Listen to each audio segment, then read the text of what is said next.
ನಮಸ್ಕಾರ ಸ್ನೇಹಿತರೆ KMF ಬಗ್ಗೆ ವಸ್ತುನಿಷ್ಠ ನಿಮಗೆ ತುಂಬಾ ಇಂಪಾರ್ಟೆಂಟ್ ಆಗುತ್ತೆ. ನಿಮ್ಮ ಸಿಲೆಬಸ್ ಅಲ್ಲಿ ಏನ್ ನಿಮ್ಗೆ ವಸ್ತುನಿಷ್ಠ ಮತ್ತೆ ಏನೋ ಒಂದು 25 ಮಾರ್ಕ್ಸ್ ಕೇಳ್ತಾನಲ್ಲ, ಈ DCC ಬ್ಯಾಂಕ್ ಅಂದ್ರೆ ಬ್ಯಾಂಕಿಂಗ್ ಬಗ್ಗೆ ಕೇಳ್ತಾನೆ. KMF ಅದೇ KMF ರಿಲೇಟೆಡ್ ಕೇಳ್ತಾನೆ. ಅಂದ್ರೇನು?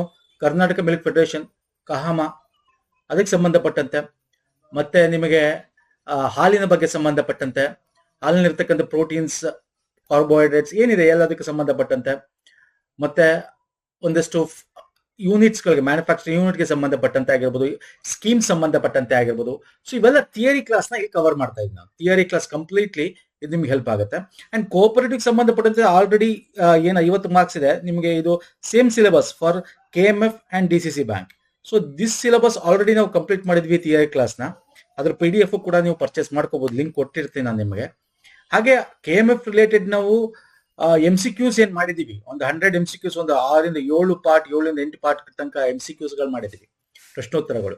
ಆ ಸೀರೀಸ್ ಅಲ್ಲಿ ಹೆಂಗ್ ಕೇಳಿದ್ರೆ ಆ ಬೇಸಿಸ್ ಮೇಲೆ ಈ ಒಂದು ಥಿಯರಿ ಕ್ಲಾಸ್ ಇರ್ತಕ್ಕಂಥದ್ದು.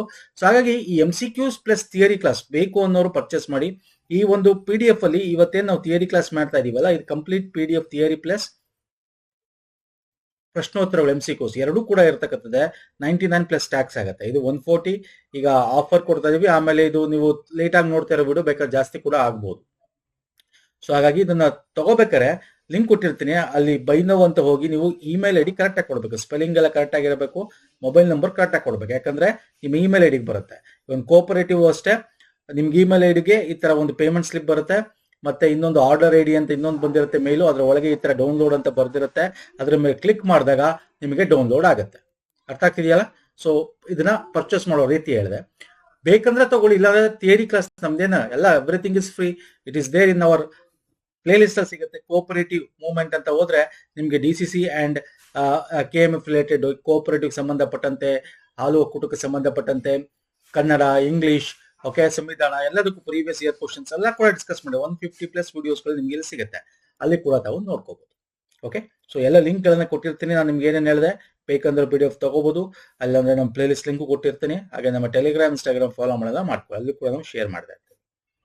ಅಥವಾ ಪುನೀತ್ ಫೋರಮ್ ಅಂತ ಸರ್ಚ್ ಮಾಡಿ ರೀತಿ ಸಿಂಬಲ್ ಸಿಗುತ್ತೆ, ತಾವು ಜಾಯ್ನ್ ಆಗ್ಬೋದು ಸ್ನೇಹಿತರೆ. So this is very important series. Detail ಆಗಿ ಡಿಸ್ಕಸ್ ಮಾಡ್ತೀನಿ.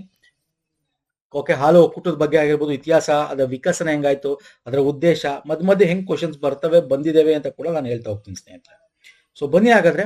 ಇನ್ನು ಕರ್ನಾಟಕ ರಾಜ್ಯ ಹೈನುಗಾರಿಕೆಗೆ ಸಂಬಂಧಪಟ್ಟಂತೆ ನೋಡಿದ್ರೆ ಹಾಲು ಒಕ್ಕೂಟ ನಿಮಗೆ ಗೊತ್ತಿದೆ, KMF ಅಂತಿದೆ.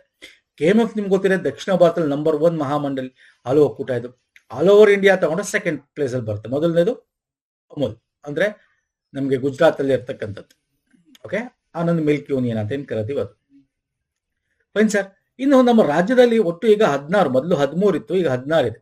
ಓಕೆ, 16 ಇದೆ. ಅದರಲ್ಲಿ ಕಾರ್ಯಾಚರಣೆ ಫಂಕ್ಷನಲ್ ಕೋಆಪರೇಟಿವ್ ಉತ್ಪಾದಕರ ಸಂಘ 15,000ಕ್ಕಿಂತ ಹೆಚ್ಚಿದೆ, 15,700 ಇದೆ. ಕೇಳ್ತಾನೆ ಎಕ್ಸಾಮ್ ಅಲ್ಲಿ. ದಿಸ್ ಇಸ್ ಕಾರ್ಯಾಚರಣೆಯಲ್ಲಿರೋ ಫಂಕ್ಷನಲ್ ಅಂತ ಕರಿತೀವಿ. Okay, fine sir.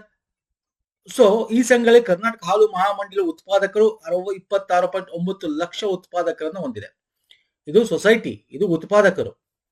Okay, produce ಅಂದ್ರೆ ಹಾಲನ್ನ ಡೈರಿ ಇಟ್ಕೊಂಡಿರೋರು, ಇದು ಕೋಆಪರೇಟಿವ್ ಸಂಘಗಳು ಮಾಡ್ಕೊಂಡಿರೋರು ಹಾಲಿಗೆ ಸಂಬಂಧಪಟ್ಟಂತೆ. ಇನ್ನು KMF ಬಗ್ಗೆ ಮಾತಾಡಿದ್ರೆ ಸ್ಲೋಗನ್ ಬಗ್ಗೆ ಎಕ್ಸಾಮ್ ಅಲ್ಲಿ ಕೇಳ್ತಾ ಇರ್ತಾನೆ. ಇದನ್ನು ಕೇಳ್ತಾನೆ ಎಕ್ಸಾಮ್ ಅಲ್ಲಿ, ಈ ಪಾಯಿಂಟ್ ಏನ ಮಾರ್ಕ್ ಮಾಡ್ತಾ ಇದ್ದೀನಿ. ಹಾಗೆ ಸ್ಲೋಗನ್ ಬಗ್ಗೆ ಕೇಳ್ತಾನೆ. ಎಕ್ಸಲೆನ್ಸ್, ಓಕೆ, ಕ್ವಾಲಿಟಿ ಎಕ್ಸಲೆನ್ಸ್ ಅಂತ ಕರಿತೀವಿ. Okay, quality excellence cow to customer ಅಂತ, ಗೋವಿಂದ ಗ್ರಾಹಕರವರೆಗೆ ಗುಣಮಟ್ಟದ ಶ್ರೇಷ್ಠತೆ ಅದರ ಸ್ಲೋಗನ್, ಧ್ಯೇಯವಾಕ್ಯ. ಇನ್ನು ಹಾಲು ನಮ್ಮ ನಂದಿನಿ ಅಂತಕ್ಕಂಥ ಬ್ರ್ಯಾಂಡ್ ನಲ್ಲಿ ನಮ್ಮ KMF ಮಾರ್ಕೆಟಿಂಗ್ ಮಾಡ್ತಾ ಇರೋದು. ಅದರ ಅಡಿಯಲ್ಲಿ ನಿಮಗೆ ಬೇರೆ ಬೇರೆ ಅದರ್ ಪ್ರಾಡಕ್ಟ್ಸ್ ಬರುತ್ತೆ. ಅದು ಯಾವ ಪ್ರಾಡಕ್ಟ್ಸ್ ಬಗ್ಗೆ ನಾನು ಹೆಚ್ಚು ಮಾತಾಡಕ್ ಹೋಗಲ್ಲ. ಅದು ಮೈಸೂರು ಪಾಕ್ ಇಂದ ಹಿಡಿದು ತುಪ್ಪ, ಮೊಸರು, ಫ್ಲೇವರ್ಡ್ ಮಿಲ್ಕ್ ಅಂತ ಏನ್ ಕರಿತೀವಿ, ಬಾದಾಮಿ ಬರ್ಫಿ, ಬಾದಾಮಿ ಮಿಲ್ಕ್ ಪೌಡರ್ ಆಗಿರ್ಬೋದು, ಗೋಡಂಬಿ ಬರ್ಫಿ, ತೆಂಗಿನಕಾಯಿ ಬರ್ಫಿ, ಚಾಕ್ಲೇಟ್ ಬರ್ಫಿ, ಈ ತರ ಬೇರೆ ಬೇರೆ ರೀತಿಯಾದ ಸ್ವೀಟ್ಸ್ಗಳು, ಚಾಕ್ಲೇಟ್ಸ್ಗಳು ಎಲ್ಲ ಕೂಡ ನಿಮಗೆ, ಜಾಮೂನ್ ಮಿಕ್ಸ್, ರಸಗುಲ್ಲ, ಇವಾಗ ನಿಮಗೆ ಇಡ್ಲಿ ಹಿಟ್ಟು, ದೋಸೆ ಹಿಟ್ಟು ಕೂಡ ಮಾರ್ತಾರೆ. ಸೊ ಇವೆಲ್ಲ ನಿಮಗಿದೆ. ಇನ್ನು ಹಾಲು ಅಂದ ತಕ್ಷಣ ಇತಿಹಾಸ ನೋಡೋದಾದ್ರೆ ಶಿಲಾಯುಗದ ಕಾಲದಿಂದ ನೋಡಬಹುದು. ಇದ್ರ ಬಗ್ಗೆ ಹೆಚ್ಚು ಕೇಳಕ್ ಹೋಗಲ್ಲ. ನಮ್ಮ ಮೆಸೊಪೊಟೋಮಿಯಾದಲ್ಲೂ ನೋಡಬಹುದು, ಅಥವಾ ನಮ್ಮ ಸಿಂಧು ಬಯಲು ನಾಗರಿಕದಲ್ಲಿ ನೋಡಬಹುದು. ಆಕ್ಚುಲಿ ನವಶಿಲಾಯುಗದಲ್ಲಿ ನಾವು ಕೃಷಿಗಳ ಬಳಕೆ, ಪ್ರಾಣಿಗಳ ಬಳಕೆ ಹೆಚ್ಚಾಗಿ ಮಾಡಿದ್ರಿಂದ ಅಲ್ಲಿ ಆ ಒಂದು ಸಸ್ತನಿಗಳ ಹಾಲನ್ನು ನಿಯಮಿತವಾಗಿ ಸೇವಿಸಲು ಕಲ್ತಿರ್ತಾರೆ. ಇಲ್ಲಿ ನವಶಿಲಾಯುಗದಲ್ಲಿ. ಹಾಗಾಗಿ ನಾವು ಸಿಂಧೂ ಗಣಿಗ ನಾಗರಿಕತೆಗಳಲ್ಲಿ ಕೂಡ ನಾವು ಅದನ್ನ ನೋಡ್ತೀವಿ. ಎಸ್ಪೆಷಲಿ ಜೇಬು ಅಥವಾ ಜೀಬು ಜಾನುವಾರುಗಳು ಮೊದಲು ಸಾಕಲಾಗಿತ್ತು. ಸೊ ಅದರ ಹಾಲುಗಳನ್ನ ಮತ್ತೆ ಕುರಿ ಮೇಕೆ ಹಾಲುಗಳನ್ನು ಕೂಡ ಸೇವಿಸ್ತಿದ್ರು ಅಂತ. ಆಮೇಲೆ ಹಾಲಿನ ಉತ್ಪನ್ನಗಳು, ಈಗ ಮೊಸರು ಕೂಡ ಸೇವಿಸ್ತಾ ಇದ್ರು ಅನ್ನೋದಕ್ಕೂ ಕೂಡ ಉಲ್ಲೇಖ ಇದೆ. ವೇದಗಳ ಕಾಲದಲ್ಲಿ ಆ ಒಂದು ಹೋಮಗಳಿಗೆ ಬೆಣ್ಣೆ, ಮೊಸರು ಈ ತರದೆಲ್ಲ ನಾವು ನೋಡ್ತಾ ಹೋಗ್ತೀವಿ. ಸೊ ಒಂದು ಹುಳಿ ಅಂಶ ಮಾಡಕ್ಕೋಸ್ಕರ ಪಾಲಶ್ ಮರದ ತೊಗಟೆ ಅಥವಾ ಹಲಸಿನ ಹಣ್ಣಿನಂತ ಸಸ್ಯ ಪದಾರ್ಥಗಳು ಸೇರಿಸುವ ಮೂಲಕ ಹಾಲನ್ನು ಮೊಸರು ಮಾಡುವುದ್ರ ಉಲ್ಲೇಖ ಕೂಡ ನಾವು ನೋಡ್ತೀವಿ. ಸೊ ಇದು ಒಂದ್ಸಲ ನೋಡ್ಕೊಳ್ಳಿ, ತುಂಬಾ ಇಂಪಾರ್ಟೆಂಟ್. ಒಂದ್ಸಲ ಇದ್ರ ಬಗ್ಗೆ ಕೂಡ ಕ್ವಶನ್ಸ್ ಬಂದ್ಬಿಡ್ತವೆ. ಇದು ಕನ್ನಡ ಮತ್ತು ಇಂಗ್ಲಿಷ್ ಯಾವ್ದ್ರಲ್ಲೂ ಇದೆ ಸ್ನೇಹಿತರ, ಹಾಗಾಗಿ ದಿಸ್ ಇಸ್ ವೆರಿ ಇಂಪಾರ್ಟೆಂಟ್. ಇದು ನೆಕ್ಸ್ಟ್ ಇಂಪಾರ್ಟೆಂಟ್ ಏನು ಅಂದ್ರೆ, ನಮ್ಮ DCC ಕೋಪರೇಟಿವ್ ಬ್ಯಾಂಕ್ಸ್ ಸೊಸೈಟಿಗಳು ಹೆಂಗೆ 3 ಹಂತದ ವ್ಯವಸ್ಥೆ ಇದೆ, ಹಂಗೆ KMF ಹಾಲು ಒಕ್ಕೂಟ ಕೂಡ, ಅಂದ್ರೆ ಹಾಲು ಒಕ್ಕೂಟ ರಚನೆ ಕೂಡ ನಮ್ಮ 3 ಹಂತದ್ದೇ. ಡೈರಿ ಸಹಕಾರ ಸಂಘದಲ್ಲಿ ಗ್ರಾಮ ಮಟ್ಟದಲ್ಲಿ ಗ್ರಾಮ ಡೈರಿ ಸಹಕಾರ ಸಂಘಗಳಿದ್ರೆ, ಮಧ್ಯ ಮಟ್ಟದಲ್ಲಿ ಜಿಲ್ಲಾ ಹಾಲು ಒಕ್ಕೂಟಗಳಿರ್ತವೆ, ರಾಜ್ಯ ಮಟ್ಟದಲ್ಲಿ ಉನ್ನತ ಹಾಲು ಒಕ್ಕೂಟ. ಒಂದೇ ಒಂದು ಉನ್ನತ ಹಾಲು ಒಕ್ಕೂಟ ಇರೋದು ನಮ್ಮ ಕರ್ನಾಟಕದಲ್ಲಿ, ಯಾವುದು KMF, Karnataka milk federation. Okay, 3 tyre structure ಗೊತ್ತಿರಲಿಲ್ಲ, ದಿಸ್ ಇಸ್ ವೆರಿ ಇಂಪಾರ್ಟೆಂಟ್. ಇದನ್ನ ಕೇಳಿದಾನೆ ಎಕ್ಸಾಮ್ ಅಲ್ಲಿ. ಫೈನ್. ಸೊ ನೆಕ್ಸ್ಟ್ ಬರ್ತೀನಿ. ಇನ್ನು ಬೇಸಿಕ್ ಹೋಗ್ಬಿಟ್ರೆ KMF ಯಾವಾಗ ಬಂತು, ಎಲ್ಲಿಂದ ಸ್ಟಾರ್ಟ್ ಆಯ್ತು? ಓಕೆ, ಆ ತರ ಎಕ್ಸಾಮ್ ಅಲ್ಲೂ ಬಂದಿವೆ. ಅದರಲ್ಲಿ ಪ್ರಮುಖವಾಗಿ KMF ಫಸ್ಟ್ 1955, ಅಂದ್ರೆ ಮೊದಲು ಕರ್ನಾಟಕದ ಮೊದಲ ಸಹಕಾರ ಸಂಘ, ಫಸ್ಟ್ ಡೈರಿ ಕೋಆಪರೇಟಿವ್ ಕೂಡಿಗೆಯಲ್ಲಿ ಸ್ಟಾರ್ಟ್ ಆಗುತ್ತೆ. ಇಲ್ಲಿ ಕನ್ನಡದಲ್ಲೂ ಇದೆ, ಇಂಗ್ಲಿಷಲ್ಲೂ ಇದೆ, ಎರಡೂ ತೋರಿಸ್ತೀನಿ ನಾನು ನಿಮಗೆ. 1950ರಲ್ಲಿ ಕೊಡಗು ಜಿಲ್ಲೆಯ ಕೂಡಿಗೆಯಲ್ಲಿ ಸ್ಟಾರ್ಟ್ ಆಗ್ತಕ್ಕಂಥದ್ದು. ಓಕೆ, ಆಮೇಲೆ ಅದು 1974ರಲ್ಲಿ ನಮ್ಮ ವಿಶ್ವ ಬ್ಯಾಂಕ್ ನ ನಡೆಸುವ ಡೈರಿ ಅಭಿವೃದ್ಧಿ ಕಾರ್ಯಕ್ರಮದ ಅಡಿಯಲ್ಲಿ ಕರ್ನಾಟಕ ಡೈರಿ ಅಭಿವೃದ್ಧಿ ನಿಗಮ KDCC ಅಂತ ಸ್ಥಾಪನೆ ಮಾಡಲಾಗುತ್ತೆ. ಕರ್ನಾಟಕ ಡೈರಿ ಡೆವಲಪ್ಮೆಂಟ್ ಕಾರ್ಪೊರೇಷನ್ ಅಂತ ಹೇಳಿ ಇಲ್ಲಿದೆ ನೋಡಿ. ಆಮೇಲೆ ಅದನ್ನ 1984ರಲ್ಲಿ KMF ಅಂತ ರೀನೇಮ್ ಮಾಡ್ತೀವಿ. ಇವೆಲ್ಲ ಎಕ್ಸಾಮ್ ಅಲ್ಲಿ ಬಂದಿರತಕ್ಕಂಥ ಸ್ನೇಹಿತರೆ, ಇವೆಲ್ಲ ಎಕ್ಸಾಮ್ ಅಲ್ಲಿ ಕೇಳಿದ್ದಾನೆ. ಓಕೆ, KMF ಅಂತ ಮಾಡ್ತೀವಿ. ಇವನ್ 1983-84 ಅಂತ ಕೊಟ್ಟಿರ್ತಾರೆ ಒಂದ್ ಕಡೆ. ಸೊ 83-84 ಇಸ್ ಆಲ್ಸೋ ರೈಟ್, ಅದು 84 ಇಸ್ ಆಲ್ಸೋ ರೈಟ್. ಈ ಟೈಮ್ ಪೀರಿಯಡ್ ಅಲ್ಲೇ ನಾವು ನಮ್ಮ ಒಂದು ಹಾಲಿನ ಉತ್ಪನ್ನಕ್ಕೆ ನಂದಿನಿ ಅಂತ ಬ್ರಾಂಡ್ ಕೂಡ ಹಿಡ್ತೀವಿ. ಓಕೆ, ಆ ಟೈಮಲ್ಲಿ ಮೊದಲು 13 ಹಾಲು ಒಕ್ಕೂಟ, ಅದು ಮುಂದೆ ನೋಡ್ತಾ ಹೋಗೋಣ. ಈಗ 16 ಹಾಲು ಮಿಲ್ಕ್ ಯೂನಿಯನ್ಸ್ಗಳು ಇದೆ. Okay, this also very important. ಈಗ ನಂದಿನಿ ಕೆಫೆಮೋ ಅಂತ ಕೂಡ 2021ರಲ್ಲಿ ಕಂಪ್ಲೀಟ್ ಅದರದೇ ಆದ ಒಂದು ವೇರಿಯಸ್ ರೆಸ್ಟೋರೆಂಟ್ ಕೆಫೆಮೋ ಅಂತ ಸ್ಟಾರ್ಟ್ ಮಾಡಿದ್ದಾರೆ. ಬೆಂಗಳೂರಲ್ಲಿ, ದುಬೈಲಿ, UAE ಕೂಡ ನಾವು ನೋಡಬಹುದು. ಇನ್ನು ಇದು ಬಿಟ್ರೆ KMF ನ ಒಂದು ಎಷ್ಟು ಲಕ್ಷ ಕೋಆಪರೇಟಿವ್ಗಳಿದೆ ಅನ್ನೋದು ಎಕ್ಸಾಮ್ ಅಲ್ಲಿ ಬರ್ತಾರೆ. ನಾನು ಆಲ್ರೆಡಿ ನಿಮ್ಗೆ ಹೇಳಿದೆ, 2020-21ರಲ್ಲಿ ಕೇಳಿದ್ದಾನೆ ಇದನ್ನ. 25.9 lakh out of 20,000 dairy cooperative ಅಡಿಯಲ್ಲಿ ಇಷ್ಟು ಲಕ್ಷ ಉತ್ಪಾದಕರಿದ್ದರು, ಪ್ರೊಡ್ಯೂಸರ್ ಮೆಂಬರ್ಸ್ ಇದ್ದಾರೆ ಅಂತ. ಈಗ 2025ಕ್ಕೆ ಮಿಡ್ ತಗೊಂಡ್ರೆ 26.9 ಲಕ್ಷದ ಮಿಲ್ಕ್ ಪ್ರೊಡ್ಯೂಸರ್ ಅಲ್ಲಿ ನಾವು ನೋಡ್ಬೋದು. ಅದರಲ್ಲಿ ಕೋಆಪರೇಟಿವ್ಸ್ ಬಂದು, ಇದು ಪ್ರೊಡ್ಯೂಸರ್ ಉತ್ಪಾದನೆ ಮಾಡೋರು, ಕೋಆಪರೇಟಿವ್ ಸಂಘಗಳು ಮಾಡ್ಕೊಂಡಿರ್ತಿಲ್ಲ ಗ್ರಾಮ ಮಟ್ಟದಲ್ಲಿ, ಜಿಲ್ಲಾ ಮಟ್ಟ ಆ ತರದಲ್ಲಿ ನೋಡೋದಾದ್ರೆ 15,000+ ನಾವು ಕೋಆಪರೇಟಿವ್ಸ್ ನೋಡೋದು. ಫಂಕ್ಷನಲ್ ಕೋಆಪರೇಟಿವ್ಸ್ ಅಂತ ಕೇಳ್ತೇನೆ ಎಕ್ಸಾಮ್ ಅಲ್ಲಿ, 15,700 ಇದೀವಿ ನೋಡಿ. ಇದನ್ನ ನೀವು ಅಪ್ಡೇಟ್ ಮಾಡ್ಕೋತಾ ಇರಬೇಕಾಗುತ್ತೆ. ಈಗ 2000 ನಾನು ಹೇಳ್ತಾ ಇರೋದು 2025-26. ನೀವು ಇದನ್ನ ಲೇಟ್ ಆಗಿ ನೋಡ್ತಾರೆ ವಿಡಿಯೋ ಅಂದ್ಕೊಳ್ಳಿ, ಅವಾಗ ನೀವು ನೋಡ್ಕೋತಾ ಇರಬೇಕು, ವೆಬ್ಸೈಟ್ ಗಳಲ್ಲಿ ಅಲ್ಲಿ ಚೆಕ್ ಮಾಡ್ಕೋತಾ ಇರಬೇಕು. ಚೆಕ್ ಮಾಡ್ಕೊಂಡು ಇದನ್ನ ಅಪ್ಡೇಟ್ ಮಾಡ್ಕೋಬೇಕು. ಯಾಕಂದ್ರೆ ಇದನ್ನ ತುಂಬಾ ಮುಂದೆ ಈ ವಿಡಿಯೋನ ಮುಂದೆ ಇಯರ್ ಗಳಲ್ಲಿ ನೋಡಿದಾಗ ಅದನ್ನ ಅಪ್ಡೇಟ್ ಮಾಡ್ಕೋಬೇಕಾಗುತ್ತೆ. ಸೊ ಈಗ ಅಟ್ ಪ್ರೆಸೆಂಟ್, ಯಾಕಂದ್ರೆ ಎಕ್ಸಾಮ್ ಅಲ್ಲಿ ಕೇಳಿದ್ದಾನೆ, ಅಟ್ ಪ್ರೆಸೆಂಟ್ ನಾವು ನೋಡಿದ್ರೆ ಟೋಟಲ್ 20,000+ ನೋಡಿ. ಇದು KMF ಇದರಲ್ಲಿ 24,000 ವಿಲೇಜಸ್ಗಳು ಸೇರಿ ಫಂಕ್ಷನಲ್ 15,700 ಕೇಳಿದಾನೆ. ಇದನ್ನ ಫಂಕ್ಷನಲ್ ಡೈರಿ ಕೋಆಪರೇಟಿವ್ 15,000ಗಿಂತ 700 ಆಗ್ತಾನೆ, ಅಥವಾ 15,000 ಅಂತ ಹಾಕಿರ್ತಾನೆ, 15,600 ಅಂತ ಹಾಕಿರ್ತಾನೆ. ನಿಯರ್ ಬೈ ನೀವು ಟಿಕ್ ಮಾಡಬೇಕಾಗುತ್ತೆ ಆನ್ಸರ್ಸ್ನ. ಓಕೆ, ಅಂಡ್ 16 ಮಿಲ್ಕ್ ಯೂನಿಯನ್ಸ್ ಇದೆ, 15 KMF ಯೂನಿಟ್ಸ್ ಇದೆ. ಇವೆಲ್ಲ ಇದೆಯಲ್ಲ, this are all very important. I am talking about 2025-26. ನೀವು 27, 28, 29 ವಿಡಿಯೋಗಳು ನೋಡ್ತಾ ಇದ್ದಾಗ ಏನಾಗುತ್ತೆ ಮುಂದೆ. So you have to update it ಅಷ್ಟೇ. Fine sir. ಅದರಲ್ಲಿ ವುಮೆನ್ ಸೊಸೈಟಿ ನೋಡೋದಾದ್ರೆ 4,000 ಚಿಲ್ಲರೆ, 4,000 to 5,000 ನಿಮಗೆ ಆಪ್ಷನ್ಸ್ ಕೊಟ್ಟಿದ್ರೆ ಅದನ್ನ ಟಿಕ್ ಹಾಕಿ. ಅಟ್ ಪ್ರೆಸೆಂಟ್ ನಾನು ಹೇಳ್ತಾ ಇರೋದು. ಓಕೆ, ಆಮೇಲೆ ನೀವು ನೋಡೋದಾದ್ರೆ ಅದನ್ನ ಅಪ್ಡೇಟ್ ಮಾಡ್ಕೊಳ್ಳಿ. ಇನ್ನು KMF ವಿಕಾಸ ನಾನು ಆಲ್ರೆಡಿ ಹೇಳಿದೆ. ಸ್ಟಾರ್ಟಿಂಗ್ 1875ರಲ್ಲಿ ಏನೋ KDDC ಇತ್ತು, 83-84ರಲ್ಲಿ ನಾವು KMF ಅಂತ ಮಾಡ್ತೀವಿ. ಆ ಟೈಮಲ್ಲಿ 13 ಜಿಲ್ಲಾ ಹಾಲು ಒಕ್ಕೂಟ ಇರ್ತದೆ. ಈಗ ಒಟ್ಟು 16 ಇದೆ. ಆಮೇಲೆ ಅದನ್ನ ಇನ್ನೂ ಹೆಂಗಾಯ್ತು ಡೆವಲಪ್ 16 ಅಂತ ನೋಡೋದಾದ್ರೆ, ಆಪರೇಷನ್ ಫ್ಲಡ್ 1, 2, 3 ಅಂತ ಅದು ಮುಂದೆ ಹೋದಣ. ಆಪರೇಷನ್ ಫ್ಲಡ್ ಏನೋದು, ಅದರಲ್ಲಿ ಆಪರೇಷನ್ ಫ್ಲಡ್ 1, 2, 3 ಅಂತ ಬರುತ್ತೆ. ಆಮೇಲೆ ಪೋಸ್ಟ್ ಆಪರೇಷನ್ ಫ್ಲಡ್ ಅಂತ ಬರುತ್ತೆ. ಅದು ಮುಂದೆ ನಾನು ತಿಳಿಸ್ತಾ ಹೋಗ್ತೀನಿ, ಏನಿಲ್ಲ. ಈಗ ಹೆಂಗೆ ನಾವು ಹಸಿರು ಕ್ರಾಂತಿ ಹೆಂಗ್ ಮಾಡಿದ್ವಿ, ಹೆಂಗೆ ಹಾಲು ಕ್ರಾಂತಿ, ಬಿಳಿ ಕ್ರಾಂತಿ ಅಂತ. ಸೊ ಇದು ಕೂಡ ಹಾಲಿಗೆ ಸಂಬಂಧಪಟ್ಟಂತೆ. ಓಕೆ, ಇದು ಮುಂದೆ ನೋಡೋಣ. ಕನ್ನಡ ಇಂಗ್ಲಿಷ್ ಎರಡರಲ್ಲೂ ಇದೆ. ಇನ್ನು ನಾನು 16 ಅಂತ ಹೇಳಿದೆ. ಯಾವ್ದಿದೆ ಎಕ್ಸಾಮ್ ಅಲ್ಲಿ ಕೇಳ್ತಾರೆ. This is very important. 16 ಹಾಲು ಒಕ್ಕೂಟಗಳ ಒಂದು ಲಿಸ್ಟ್ ಕೊಟ್ಟಿದ್ದೀವಿ, ನೋಡ್ಕೊಳ್ಳಿ. ದಿಸ್ ಇಸ್ ವೆರಿ ಇಂಪಾರ್ಟೆಂಟ್ ಸ್ನೇಹಿತರೆ. ಸಾರಿ, ಅರ್ಥ ಆಗ್ತಿದೆಯಲ್ಲ? ಸೊ ಇದ್ರ ಬಗ್ಗೆ ಕೂಡ ಎಕ್ಸಾಮ್ ಅಲ್ಲಿ ಕೇಳ್ತಾರೆ. ಈಗ ನೆಕ್ಸ್ಟ್ ಓದೋದಾದ್ರೆ, 1 ಕೋಟಿ ಲೀಟರ್ ಹಾಲು ಸಂಗ್ರಹಣೆಯಲ್ಲಿ ನಾವು ಹೊಸ ದಾಖಲೆ ಬರ್ತಿದೀವಿ ಸರ್. ಯಾವಾಗ ಸರ್? 2024ರಲ್ಲಿ. I think so September December month, I am not remember. 24 ಇದರಲ್ಲಿ ನಾವು 1 ಕೋಟಿ ಹಾಲು ಒಂದು ದಿನ ಸಂಗ್ರಹ ಮಾಡಿದೆ. That is a record one. Okay, ಅದಾದ್ಮೇಲೆ ಹೆಚ್ಚು ಕಮ್ಮಿ 1 ಕೋಟಿ ತನಕ ಇದೆ, ಬಟ್ ಇದನ್ನು ಮೀರಿಲ್ಲ. ಸೊ ಆ ಒಂದು ಟಾರ್ಗೆಟ್ ಮುಂದೆ ಕೂಡ ಆಗ್ಬೋದು. ಸೊ ಅಟ್ ಪ್ರೆಸೆಂಟ್ 1 ಲಕ್ಷ ಹಾಲು ಸಂಗ್ರಹಣ ದಿನಕ್ಕೆ ದಾಖಲೆ ಕೂಡ KMF ಬರ್ತಿದೆ. ಇನ್ನು ಅಮೂಲ್ ಬಗ್ಗೆ ಕೂಡ ಒಂದೊಂದ್ಸಲ ಎಕ್ಸಾಮ್ ಅಲ್ಲಿ ಕೇಳ್ತಾನೆ, ಸಿಂಪಲ್ ಆಗಿ ಕೇಳ್ತಾನೆ ಅಮೂಲ್ ಬಗ್ಗೆ. ಮುಂದೆ ಕೂಡ ಅಮೂಲ್ ಬಗ್ಗೆ ತಿಳಿಸ್ತಾ ಹೋಗ್ತೀನಿ. India's largest unit Amul. Amul ಅಂದ್ರೆ Anand milk union limited, Gujarat ಅಲ್ಲಿ ಇರ್ತಕ್ಕಂಥದ್ದು. ವೈಟ್ ರೆವಲ್ಯೂಷನ್ ಅಡಿಯಲ್ಲಿ ನಾವು ಆನಂದ್ ಪ್ಯಾಟ್ರನ್ನ ಇಡೀ ಆಲ್ ಓವರ್ ಇಂಡಿಯಾನ ಸ್ಪ್ರೆಡ್ ಮಾಡ್ತೀವಿ. ಆಗ ನಾವು KMF ಕೂಡ ಬರ್ತಕ್ಕಂಥದ್ದು. ಇನ್ನು ಅಮೂಲ್ ಎಸ್ಟಾಬ್ಲಿಷ್ ಬಗ್ಗೆ ನೋಡೋದಾದ್ರೆ, 14 ಡಿಸೆಂಬರ್ 1946ರಲ್ಲಿ ಸರ್ದಾರ್ ವಲ್ಲಭಾಯ್ ಪಟೇಲ್ ಅವರು ಮಿಡಲ್ ಮ್ಯಾನ್ ತೆಗೆದಾಕ್ಬೇಕು. ಗ್ರಾಹಕರಿಂದ, ಗೋವಿನಿಂದ ಗ್ರಾಹಕರು ಅಂತ ಏನ್ ಕರಿತೀವಿ, ಗ್ರಾಹಕರಿಂದ ಉತ್ಪಾದಕರಿಂದ ಗ್ರಾಹಕರಿಗೆ ಡೈರೆಕ್ಟ್ ಆಗಿ ಸಿಗಬೇಕು ಅಂತ ಹೇಳಿ ಮಾಡಿರ್ತಕ್ಕಂಥದ್ದು. ಸೊ ಇದು ಆಮೇಲೆ ನಿಮ್ಗೆ ಲಾಲ್ ಬಹದ್ದೂರ್ ಶಾಸ್ತ್ರಿ ಬರ್ತಾರೆ 1960s ಸಮಥಿಂಗ್ ಅಲ್ಲಿ. ಮುಂದೆ ಹೇಳ್ತಾ ಹೋಗ್ತೀನಿ. ಅದಕ್ಕೂ ಎಕ್ಸಾಮ್ ಅಲ್ಲಿ ಕೇಳಿದಾನೆ, ಇದು ಕೂಡ ಎಕ್ಸಾಮ್ ಅಲ್ಲಿ ಕೇಳಿದ್ದಾರೆ.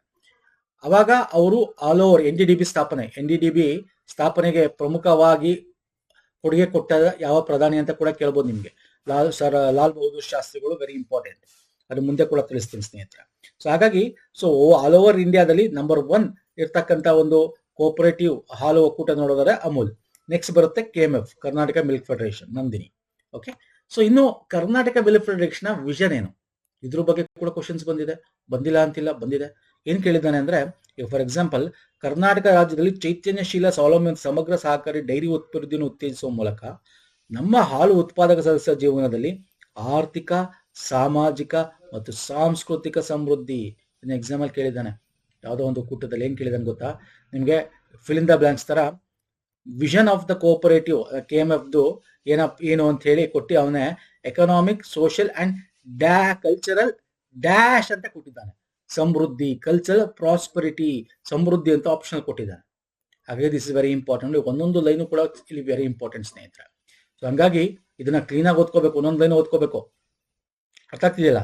ಸೊ ಇದು ನಮ್ಮ ದೃಷ್ಟಿಕೋನ. ಉತ್ತಮ ಗುಣಮಟ್ಟದ ಹಾಲು ಜೊತೆಗೆ ಹಾಲನ್ನು ಉತ್ಪಾದನೆ ಮಾಡೋರ ಗ್ರಾಮ ಮಟ್ಟದಲ್ಲಿ ಆರ್ಥಿಕತೆ, ಸಾಮಾಜಿಕ, ಸಾಂಸ್ಕೃತಿಕ ಸಮೃದ್ಧಿ ಕೂಡ ಅವರ ಬಾಳಲ್ಲಿರಬೇಕು ಅಂತಕ್ಕಂಥದ್ದು. ಸೊ ಇದು ಪ್ರಮುಖವಾದ ಒಂದು ದೃಷ್ಟಿಕೋನ ಇಟ್ಕೊಂಡು ಮಾಡಿರ್ತಕ್ಕಂಥದ್ದು. ಚೈತನ್ಯ ಸ್ವಾವಲಂಬಿಯಾಗಿ ನಿಂತ್ಕೋಬೇಕು, ಯಾರು ಹೊಲಸೆ ಹೋಗಬಾರ್ದು. ಸೊ ಹಾಗಾಗಿ ಮಾಡಿರ್ತಕ್ಕಂಥದ್ದು. ಇನ್ನು ಧ್ಯೇಯ ಮಿಷನ್ ಇದರ ಒಂದು ಅನುಗುಣವಾಗಿಯೇ ಮಿಷನ್ ಕೂಡ ಗ್ರಾಮೀಣ ಆದಾಯ ಆಗಿರ್ಬೋದು, ಡೈರಿ ಉತ್ಪಾದಕ್ಕೆ, ಗ್ರಾಮೀಣ ಉದ್ಯೋಗಕ್ಕೆ ಉತ್ತೇಜನ ಕೊಡೋಕ್ಕೋಸ್ಕರ ಮಾಡಿರ್ತಕ್ಕಂಥ ಸಂಘಗಳನ್ನು ಉತ್ತೇಜನ ಮಾಡೋದು ಇದರ ಮಿಷನ್ ಆಗಿದೆ. ಓಕೆ, ಸೊ ಇದನ್ನು ಕೂಡ ಕೇಳ್ತಾನೆ ಎಕ್ಸಾಮ್ ಅಲ್ಲಿ. To promote produce oriented viable opportunity to impart and impetus to the rural income, dairy productivity and rural employment. This 3 is very important ಸ್ನೇಹಿತರೆ. ಓಕೆ, ಡೈರಿ ಉತ್ಪಾದನೆ, ಗ್ರಾಮೀಣ ಆದಾಯ, ಗ್ರಾಮೀಣ ಉದ್ಯೋಗಕ್ಕೆ ಉತ್ತೇಜನ ಕೊಡೋದು. ಓಕೆ, ಸೊ ಹಾಗಾಗಿ ಏನ್ ಮಾಡ್ತಾ ಇದಾರೆ, ಹಾಲಿನ ಸಂಗ್ರಹಣೆ ಬೆಲೆ, ಮಾರಾಟ ಬೆಲೆ ನಡುವಿನ ಅಂತರ ಕಡಿಮೆ ಮಾಡ್ತಕ್ಕಂಥದ್ದಾಗಿರ್ಬೋದು, ಮತ್ತೆ ಗ್ರಾಹಕರಿಗೆ ಗುಣಮಟ್ಟದ ಹಾಲಿನ ಸೇವೆ ಒದಗಿಸ್ತಕ್ಕಂಥದ್ದಾಗಿರ್ಬೋದು, ಮಾರ್ಕೆಟಿಂಗ್ ಏನೇನ್ ಬೇಕು ಅದನ್ನ, ಶೈತ್ಯಗ್ರಾಹಕ ಅದನ್ನ ಮಾಡ್ಕೊಳ್ಳೋದಾಗಿರ್ಬೋದು. ಅದಕ್ಕೆ ಸಂಬಂಧಪಟ್ಟಂತೆ ಆಬ್ಜೆಕ್ಟಿವ್ ಉದ್ದೇಶ ಕೂಡ ಅದೇ ಇದೆ. KMF ನ ಉದ್ದೇಶ ನೋಡೋದಾದ್ರೆ, ರೈತ ಸದಸ್ಯರು ಉತ್ಪಾದಿಸುವ ಹಾಲಿಗೆ ವರ್ಷ ಪೂರ್ತಿ ಅವ್ರಿಗೆ ದುಡ್ಡು ಆಗ್ಬೇಕು, ಲಾಭದಾಯಕ ಮಾರುಕಟ್ಟೆ ಕೊಡೋದಾಗಬೇಕು. ಹಾಗೆ ನಗರ ಪ್ರದೇಶದಲ್ಲಿ ಗ್ರಾಹಕರಿಗೆ ಗುಣಮಟ್ಟದ ಹಾಲು ಸಿಗ್ಬೇಕು ಅವ್ರಿಗೆ, ಮತ್ತೆ ಕಡಿಮೆ ಬೆಲೆಯಲ್ಲಿ ಸಿಗ್ಬೇಕು. ಓಕೆ, ಮತ್ತೆ ಡೈರಿ ಉತ್ಪನ್ನಗಳು ಲಭ್ಯವಾಗಂತೆ ಮಾಡಬೇಕು. ಓಕೆ, ಮತ್ತೆ ಇದ್ರ ಜೊತೆ ಮಾರ್ಕೆಟಿಂಗ್ ಮಾಡೋದಾಗಿರ್ಬೋದು, ಉದ್ಯೋಗ ಸೃಷ್ಟಿ ಆಗಿರ್ಬೋದು, ಯಾವುದೇ ವಲಸೆ ಬರೋ ರೀತಿ ಆಗದೆ ಇರ್ಬೋದು. ಯಾಕಂದ್ರೆ ಗ್ರಾಮೀಣ ಮಟ್ಟದಲ್ಲಿ ಈ ಡೈರಿ ಅಂತಕ್ಕಂಥದ್ದು ಇವಾಗ ಏನಿದೆ, ಸ್ವ ಉದ್ಯೋಗ ಅವಕಾಶ ಒದಗಿಸ್ಕೊಡುತ್ತೆ. ಮತ್ತೆ ಮಹಿಳೆಯರಿಗೂ ಕೂಡ ತೊಡಸ್ಕೊಳ್ಬಹುದು. ಇದರಲ್ಲಿ ಸೆಲ್ಫ್ ಹೆಲ್ಪ್ ಗ್ರೂಪ್ಸ್ಗಳ ಮುಖಾಂತರ ಅವ್ರಿಗೂ ಕೂಡ ಬೇರೆ ಬೇರೆ ಸ್ಕೀಮ್ಸ್ಗಳಿದೆ, ಮುಂದೆ ನೋಡ್ತಾ ಹೋಗೋಣ. ಸೊ ಇವೆಲ್ಲ ಕೂಡ ಇದರ ಅಡಿಯಲ್ಲಿ ಇರೋದ್ರಿಂದ ಇಲ್ಲಿ ತುಂಬಾ ಡೀಟೇಲ್ ಆಗಿ ಕೊಟ್ಟಿದ್ದೀನಿ. ಸೊ ಪ್ರಮುಖ ಉದ್ದೇಶ ಏನೋ ಒಂದು ಗೊತ್ತಿರೋ ಸಾಕು. ಅದ್ರ ರಿಲೇಟೆಡ್ ಯಾವುದೇ ಪಾಯಿಂಟ್ ಕೊಟ್ಟರು ನೀವು ಆರಾಮಾಗಿ ಆಪ್ಷನ್ ಅಲ್ಲಿ ಟಿಕ್ ಹಾಕ್ಬೋದು. Okay, so this is very important point ಸ್ನೇಹಿತರೆ. ಉದ್ದೇಶದ ಬಗ್ಗೆ ನಾವು ನೋಡೋದಾದ್ರೆ, ಮತ್ತೆ ಅವ್ರ ಒಡೆತನದಲ್ಲಿ ಇರುತ್ತೆ, ಅವ್ರದೇ ಆದ ಒಂದು ಏನೋ ಎಂಪ್ಲಾಯ್ಮೆಂಟ್ ಇರುತ್ತೆ, ಅವ್ರದೇ ಆದ ಎಂಪ್ಲಾಯರ್, ಅವ್ರದೇ ಕಂಪ್ನಿ ತರ ಅಲ್ವಾ, ಅದೊಂದು ಕೋಆಪರೇಟಿವ್ ಮಾಡ್ಕೊಂಡ್ರೆ ಫೈನ್. ಸೊ ಇನ್ನು KMF ಗುರಿ ಕೂಡ ಅದೇನೆ, ರೈತರ ಸದಸ್ಯರಿಂದ ಹಾಲಿಗೆ ಉಚಿತ ಮತ್ತು ಲಾಭದಾಯಕ ಮಾರುಕಟ್ಟೆ ಒದಗಿಸುವುದು, ನಗರಗಳ ಗುಣಮಟ್ಟದ ಹಾಲನ್ನು ಒದಗಿಸುವುದು, ಡೈರಿ ಕಲ್ಚರ್ ನಿರ್ವಹಿಸಲು ಗ್ರಾಮ ಮಟ್ಟದ ಸಹಕಾರ ಸಂಸ್ಥೆಗಳನ್ನು ನಿರ್ಮಿಸುವುದು, ಸ್ವಉದ್ಯೋಗ, ಕಡಿಮೆ ವಲಸೆ, ನಗದು ಆರ್ಥಿಕತೆ, ಸ್ಥಿರ ಆದಾಯ ಮೂಲಕ ಗ್ರಾಮೀಣ ಅಭಿವೃದ್ಧಿಯನ್ನು ಸುಗಮಗೊಳಿಸುವುದು, ಮಧ್ಯವರ್ತಿಗಳನ್ನು ತೊಡೆದುಹಾಕುವುದು, ಸಹಕಾರಿ ಮಾಲೀಕತ್ವ ಕೊಡ್ತಕ್ಕಂಥದ್ದಾಗಿರ್ಬೋದು. ಓಕೆ, ನ್ಯಾಯಯುತ ಬೆಲೆಯಲ್ಲಿ ಆರೋಗ್ಯಕರ ಹಾಲನ್ನು ಪೂರೈಸೋದಾಗಿರ್ಬೋದು. ಇವೆಲ್ಲ KMF ನ ಉದ್ಯೋಗ ಅಬ್ಜೆಕ್ಟಿವ್ ಗುರಿಗಳಾಗಿರ್ತವೆ. ಇದ್ರ ಬಗ್ಗೆ ಎಕ್ಸಾಮ್ ಅಲ್ಲಿ ಕೇಳ್ತಾನೆ, ಡೈರೆಕ್ಟ್ ಕ್ವಶನ್ ಕೇಳ್ತಾನೆ. ಓಕೆ, ಸೊ ನೆಕ್ಸ್ಟ್ ಬಂದ್ಬಿಡ್ತೀನಿ, ವೆರಿ ಇಂಪಾರ್ಟೆಂಟ್. ಇದನ್ನ ಕನ್ನಡದಲ್ಲೂ ತಗೋತೀನಿ, ಇಂಗ್ಲೀಷಲ್ಲಿ ಇದನ್ನ ನೋಡ್ಕೊಳ್ಳಿ, ಕನ್ನಡದಲ್ಲೂ ತಗೋತೀನಿ. ಎಕ್ಸಾಮ್ ಅಲ್ಲಿ ಪದೇ ಪದೇ ಕೇಳ್ತಾ ಇರ್ತಾನೆ ಇದನ್ನ. ಏನ್ ಕೇಳ್ತಾನೆ? Nandini mega hitech hitech powder plant ಎಲ್ಲಿದೆ? ಆಪ್ಷನ್ ಅಲ್ಲಿ ಕೊಡ್ತಾನೆ ನಿಮ್ಗೆ, ರಾಮನಗರ, ಬೆಂಗಳೂರು, ಬಳ್ಳಾರಿ, ವಿಜಯಪುರ, ವಿಜಯನಗರ. ಓಕೆ, ಸೊ ರಾಮನಗರದಲ್ಲಿದೆ. ಏನಿದು? ಈಗ ಬೇರೆ ಬೇರೆ ಋತುಮಾನಗಳ ಹಾಲುಗಳು ಉಳ್ಕೊಂಡಾಗ ಅದನ್ನ ಪೌಡ್ರ್ ಮಾಡಿಬಿಟ್ಟು ಅದನ್ನ ಆಮದು ರಫ್ತುಗಳು ಮಾಡಕ್ಕೆ, ಆಮದು ಅಲ್ಲ ರಫ್ತುಗಳು ಮಾಡಕ್ಕೆ ಇಲ್ಲಿಂದ ನಾವು ಮಾಡ್ತೀವಿ. ರಾಮನಗರದಲ್ಲಿದೆ. ಮದರ್ ಡೈರಿ ಮೊದಲ ನಮ್ಮ ISO ಸರ್ಟಿಫೈಡ್ ಪ್ರಮಾಣೀಕೃತ ಹಾಲು ಒಕ್ಕೂಟ ಆಗಿರುತ್ತೆ. ಈಗ ಮೈಸೂರು, ಕೋಲಾರ ಕೂಡ ಸಿಕ್ಕಿದೆ ಅದು. ಅಂಡ್ ಬಳ್ಳಾರಿಲಿ ಐಸ್ ಕ್ರೀಮ್ ಪ್ಲಾಂಟ್ ಇದೆ. ನಮ್ದೇನು KMF ಅಂದ್ರೆ ನಂದಿನಿಯ ಅಥವಾ KMF ನ ಐಸ್ ಕ್ರೀಮ್ಸ್ಗಳು ಸಿಗ್ತವೆ, ಅದು ತಯಾರಿ ಮಾಡೋದು ಬಳ್ಳಾರಿ ಐಸ್ ಕ್ರೀಮ್ ಪ್ಲಾಂಟ್ ನಲ್ಲಿ. ಮತ್ತೆ ಡೆಂಪೋ ಡೈರಿ ಇಂಡಸ್ಟ್ರೀಸ್ ವಿಜಯಪುರದಲ್ಲಿದೆ. Vijayapura very important. ಇದೊಂದು ಖಾಸಗಿ ಒಕ್ಕೂಟ ಆಗಿತ್ತು ಸ್ನೇಹಿತರೆ, ಲಾಸಲ್ಲಿತ್ತು. 1993 KMF ಅದನ್ನು ಸ್ವಾಧೀನಪಡಿಸಿಕೊಳ್ಳುತ್ತೆ. ಸೊ ಅಲ್ಲಿ ಹಾಲಿನ ಪುಡಿ, ಬೆಣ್ಣೆ ಇತರ ಡೈರಿ ಉತ್ಪನ್ನಗಳನ್ನು ಉತ್ಪಾದಿಸುತ್ತೆ ಅಲ್ಲೂ ಕೂಡ. ಹಾಗೆ ನಂದಿನಿ ಹೈಟೆಕ್ ಉತ್ಪನ್ನ ಸ್ಥಾವರ ಚಂದ್ರಾಯಪಟ್ಟಣ, ಪದೇ ಪದೇ ಎಕ್ಸಾಮ್ ಅಲ್ಲಿ ಇದು ಮೋಸ್ಟ್ ಆಫ್ ದ ಟೈಮ್ ಕೇಳಿದಾನೆ. ಹೈಟೆಕ್ ಅಂದ್ರೇನು? ಇಲ್ಲಿ UHT ಹಾಲು, ಈ ಗುಡ್ ಲೈಫ್ ಎಲ್ಲ ಇರುತ್ತಲ್ಲ, ಓಕೆ, ಅಲ್ಟ್ರಾ ಹೈ ಟೆಂಪರೇಚರ್ ಇರತಕ್ಕಂಥ ಹಾಲುಗಳು, ಫ್ಲೇವರ್ಡ್ ಮಿಲ್ಕ್, ಸುವಾಸನೆ ಹಾಲು, ವಿಶೇಷ ಹಾಲು, ಈ ತರ ಪಾನೀಯಗಳನ್ನ, ಈ ತರ ಡೈರಿ ಉತ್ಪನ್ನಗಳನ್ನ ಇಲ್ಲಿ ನಾವು ತಯಾರಿ ಮಾಡ್ತಾರೆ, ಎಲ್ಲಿ? ಚಂದ್ರಾಯಪಟ್ಟಣದಲ್ಲಿ. ಯಾಕಂದ್ರೆ ಒಂದೇ ನಿಮಗೀಗ ಎಲ್ಲಾ ಹಾಲು ಒಕ್ಕೂಟಗಳು ಎಲ್ಲ ತಯಾರಿ ಮಾಡೋಕ್ಕಾಗಲ್ಲ. ಈ ತರ ಸ್ಪೆಷಲೈಸ್ಡ್ ಸ್ವೀಟ್ಸ್ ಗಳಿಗೂ ಬೇರೆ ಕಡೆ, ಐಸ್ ಕ್ರೀಮ್ ಬೇರೆ ಕಡೆ. ಓಕೆ, ಸೊ ಆ ತರ ಒಂದೊಂದು ಸಪರೇಟ್ ಪ್ಲಾಂಟ್ ಗಳನ್ನ ಮಾಡ್ಕೊಂಡಿರ್ತಾರೆ ಸ್ನೇಹಿತರೆ. ಹಾಗೆ ನಿಮ್ಗೆ ಗೊತ್ತಿದೆ, ನಂದಿನಿ ಅಂದ್ರೆ KMF ಇಂದನೇ ಹಳ್ಳಿಗಳ ಒಂದು ಇದು ಯಾರು ಉತ್ಪಾದಕರು ಇರ್ತಾರೆ, ಹಾಲು ಉತ್ಪಾದಕರಿಗೆ, ಅವ್ರಿಗೆ ಫೀಡ್ ಗಳನ್ನು ಕೊಡ್ತಾರೆ, ಆಹಾರ ಘಟಕಗಳನ್ನು ಕೂಡ ಅದನ್ನ ತಯಾರಿ ಮಾಡ್ತಕ್ಕಂಥ ಘಟಕಗಳಿದೆ. ಇವನ್ ಬೇರೆಯವರು ಕೂಡ ಇದನ್ನ ಪರ್ಚೇಸ್ ಮಾಡ್ಬೋದು ದುಡ್ಡು ಕೊಟ್ಟು. ಸೊ ಅದು ರಾಜನಕುಂಟೆ ಮತ್ತು ಶಿಕಾರಿಪುರದಲ್ಲಿ ಅದರ ಫ್ಯಾಕ್ಟರಿಗಳಿದೆ. ಆಹಾರ, ಪಶು ಆಹಾರ ಏನು ಬೂಸ ಇಂಡಿಯಾಗಳೆಲ್ಲ ಬರುತ್ತಲ್ಲ, ಅದನ್ನ ತಯಾರಿ ಮಾಡ್ತಕ್ಕಂಥ ಕಾರ್ಖಾನೆ ಕೂಡ ಇದೆ ಅಲ್ಲಿ ರಾಜನಕುಂಟೆ ಮತ್ತು ಶಿಕಾರಿಪುರದಲ್ಲಿ. ರಾಜನಕುಂಟೆ ಬಂದು ಬೆಂಗಳೂರು. ಓಕೆ, ನಂದಿನಿ ವೀರ್ಯ ಕೇಂದ್ರ, ವೀರ್ಯಗಳು ತಳಿ ಅಭಿವೃದ್ಧಿಗೆ ಒಳ್ಳೆ ಗುಣಮಟ್ಟದವಾದ ತಳಿಗಳನ್ನ ಕೊಡೋಕ್ಕೋಸ್ಕರ. ಇವನ್ ಹೆಸರಘಟ್ಟದಲ್ಲಿ ನಂದಿನಿ ವೀರ್ಯ ಕೇಂದ್ರ ಕೃತಕ ಗರ್ಭಧಾರಣೆ ಒಂದು ಲ್ಯಾಬ್ ರೀತಿಯ ಸಂಸ್ಥೆ ತಳಿ ಸುಧಾರಣೆ ಮಾಡೋಕ್ಕೋಸ್ಕರ ಅಲ್ಲೂ ಕೂಡ ಇದೆ ಯಾವುದು KMF. ಹಾಗೆ ನಂದಿನಿ ಪ್ಯಾಕೇಜಿಂಗ್ ಫಿಲಂ ಪ್ಲಾಂಟ್, ಈಗ ನಂದಿನಿಗೋಸ್ಕರ ಹಾಲು, ಅದಕ್ಕೆ ಉತ್ಪನ್ನಗೆ ಎಲ್ಲ ಈಗ ನಿಮ್ಗೆ ಗೊತ್ತಿದೆ KMF ಏನ್ ಮಾಡ್ತಾ ಇದೆ, ಈ ಹಾಲು ಮತ್ತು ಮಿಲ್ಕ್ ಮೊಸರುಗಳ ಒಂದು ಏನು ಈ ಪ್ಲಾಸ್ಟಿಕ್ ಯೂಸ್ ಮಾಡಬಾರ್ದು ಅಂತಿದೆಯಲ್ಲ. ಸೊ ಹಾಗಾಗಿ ಇದು ಯಾವ ತರ ಪ್ಲಾಸ್ಟಿಕ್ ತಯಾರಿ ಮಾಡ್ತಾರೆ ಅಂದ್ರೆ, it is A degradable. Okay, ಅದು ಬೇಗ ಏನಾಗುತ್ತೆ, ಉಳ್ಕೊಳ್ಳಲ್ಲ ನಮ್ಮ ವಾತಾವರಣದಲ್ಲಿ. ಸೊ ಅಂತದ್ನ ತಯಾರಿ ಮಾಡ್ತಾ ಇದೆ. ಇದು ಬೆಂಗಳೂರಿನ ಮಾರತಳ್ಳಿ ಹತ್ರ ಮುನ್ನೆ ಕೋಲಾರದಲ್ಲಿ 4.5 ಎಕರೆ ಸ್ವಂತ ಭೂಮಿಯಲ್ಲಿ ಈ ಪ್ಯಾಕೇಜಿಂಗ್ ಫಿಲಂ ಪ್ಲಾಂಟ್ ಕೂಡ ಇದೆ. ವಾರ್ಷಿಕವಾಗಿ ಸುಮಾರು 950 1,000 ಮೆಟ್ರಿಕ್ ಟನ್ ಪ್ಯಾಕೇಜಿಂಗ್ ಫಿಲ್ಮ್ಸ್ ಗಳನ್ನ ಇದು ನಿರಂತರ ಪೂರೈಸ್ತಾ ಇದೆ. Okay, so this is also very important. ಇವೆಲ್ಲ ಮ್ಯಾನುಫ್ಯಾಕ್ಚರಿಂಗ್ ಪ್ಲಾಂಟ್ಸ್ ಬಗ್ಗೆ ಎಕ್ಸಾಮ್ ಅಲ್ಲಿ ಬಂದಿವೆ ಸ್ನೇಹಿತರೆ. ಇದು ಬಿಟ್ಟು ಈಗ ಅಪ್ಕಮಿಂಗು ಕೂಡ ಇನ್ನೊಂದಷ್ಟು ನಡೀತಾ ಇದೆ, ಅದ್ರ ಬಗ್ಗೆ ಎಕ್ಸಾಮ್ ಅಲ್ಲಿ ಕೇಳಬಹುದು ನಿಮಗೆ. Okay, establish mega dairy plant capacity of 10 to 15 lakh litres per day. Okay, ಅದನ್ನ ಹಾಸನದಲ್ಲಿ ಮಾಡ್ತಾ ಇದ್ದಾರೆ. ಮೆಗಾ ಡೈರಿ ಪ್ಲಾಂಟ್ ಇನ್ನೊಂದು ತುಮಕೂರಲ್ಲಿ ಕೂಡ ನಡೀತಾ ಇದೆ ಕನ್ಸ್ಟ್ರಕ್ಷನ್. ಲೇಡೀಸ್ ಹಾಸ್ಟೆಲ್ ಬಿಲ್ಡಿಂಗ್ ತುಮಕೂರಲ್ಲಿ ನಡೀತಾ ಇದೆ. ಇವರೊಂದಷ್ಟು ಸೋಷಿಯಲ್ ಸರ್ವಿಸ್ಗಳು ಕೂಡ ಇದೆ ಸರ್ KMF ಕಡೆಯಿಂದ. ಓಕೆ, ಹಾಗೆ ಬೇರೆ ಬೇರೆದಲ್ಲಿ ಕೊಟ್ಟಿದ್ದೀನಿ, ನೋಡ್ಕೋಬಹುದು. Mega dairy plant capacity 1 lakh per day at Haveri milk union ಹತ್ರ ಮಾಡ್ತಾ ಇರತಕ್ಕಂಥದ್ದಾಗಿರ್ಬೋದು. ಓಕೆ, ಬಾಯ್ಲರ್ ಹೌಸ್ ಇದೆ ಅಸಂಗಿ ಹತ್ರ. ಓಕೆ, ಡೆಂಪೋ ಡೈರಿ ಏನು ಹೇಳಿದೆ ವಿಜಯಪುರ ಅಲ್ಲಿ. ಓಕೆ, ಸೊ ಒಂದಷ್ಟು ಅಪ್ಕಮಿಂಗ್ ಪ್ಲಾಂಟ್ಸ್ಗಳು ಕೂಡ ಇದೆ. ಹಾಗೆ ಮೈಸೂರಲ್ಲಿ ಡಿಸ್ಟಿಕ್, ಹೊಸಪೇಟೆ, ವಿಜಯನಗರ ಡಿಸ್ಟಿಕ್ ಅಲ್ಲಿ ಪಬ್ಲಿಕ್ ಪ್ರೈವೇಟ್ ಪಾರ್ಟ್ನರ್ಶಿಪ್ ಅಲ್ಲಿ cattle feed plant Piriyapatna, Mysuru, Hosapete, ವಿಜಯಪುರದಲ್ಲಿ ಮಾಡ್ತಾ ಇರ್ತಕ್ಕಂಥದ್ದಾಗಿರ್ಬೋದು. ಇವೆಲ್ಲ ಎಕ್ಸಾಮ್ ಅಲ್ಲಿ ಕೇಳ್ತಾನೆ. ಇದು ಅಪ್ಕಮಿಂಗ್ ಆನ್ಗೋಯಿಂಗ್ ಪ್ರಾಜೆಕ್ಟ್ಸ್ಗಳು. ಅಂದ್ರೆ ನಾನು ಹೇಳ್ತಾ ಇರೋದು ನಿಮ್ಗೆ ಇದು ಮ್ಯಾನುಫ್ಯಾಕ್ಚರಿಂಗ್ ಯೂನಿಟ್ಸ್ಗಳು, ಬೇರೆ ಬೇರೆ ಪ್ರಾಡಕ್ಟ್ಸು, ಬೇರೆ ಬೇರೆ KMF ಏನೇನಿದೆ ಅದು, ಇದ್ರ ಬಗ್ಗೆ ಕೂಡ ಎಕ್ಸಾಮ್ ಅಲ್ಲಿ ಬರುತ್ತೆ. ಅರ್ಥ ಆಗ್ತಿದೆಯಲ್ಲ? ಓಕೆ, ಇನ್ನು ವೈಟ್ ರೆವಲ್ಯೂಷನ್ಗೆ ಬಂದ್ಬೋಣ. ವೈಟ್ ರೆವಲ್ಯೂಷನ್ಸ್ ಅಂತ ತಕ್ಷಣ ನಿಮಗೆ ವೆರಿ ಇಂಪಾರ್ಟೆಂಟ್ ಆಪರೇಷನ್ ಫ್ಲಡ್ ಅಂತ ಕರಿತೀವಿ ಅಲ್ವಾ ಸರ್, ಬಿಳಿ ಕ್ರಾಂತಿ. ಆಪರೇಷನ್ ಫ್ಲಡ್ ಅಂತಕ್ಕಂಥದ್ದು 3 ಫೇಸ್ಗಳಾಗಿದೆ ಸ್ನೇಹಿತರೆ. ಅಂದ್ರೆ ಈಗ 1970 1980 ಏನಾಗುತ್ತೆ, ದುಡ್ಡು ಬೇಕು ಸರ್ ಇದು ಮಾಡಕ್ಕೆ ಅಲ್ವಾ ಸರ್.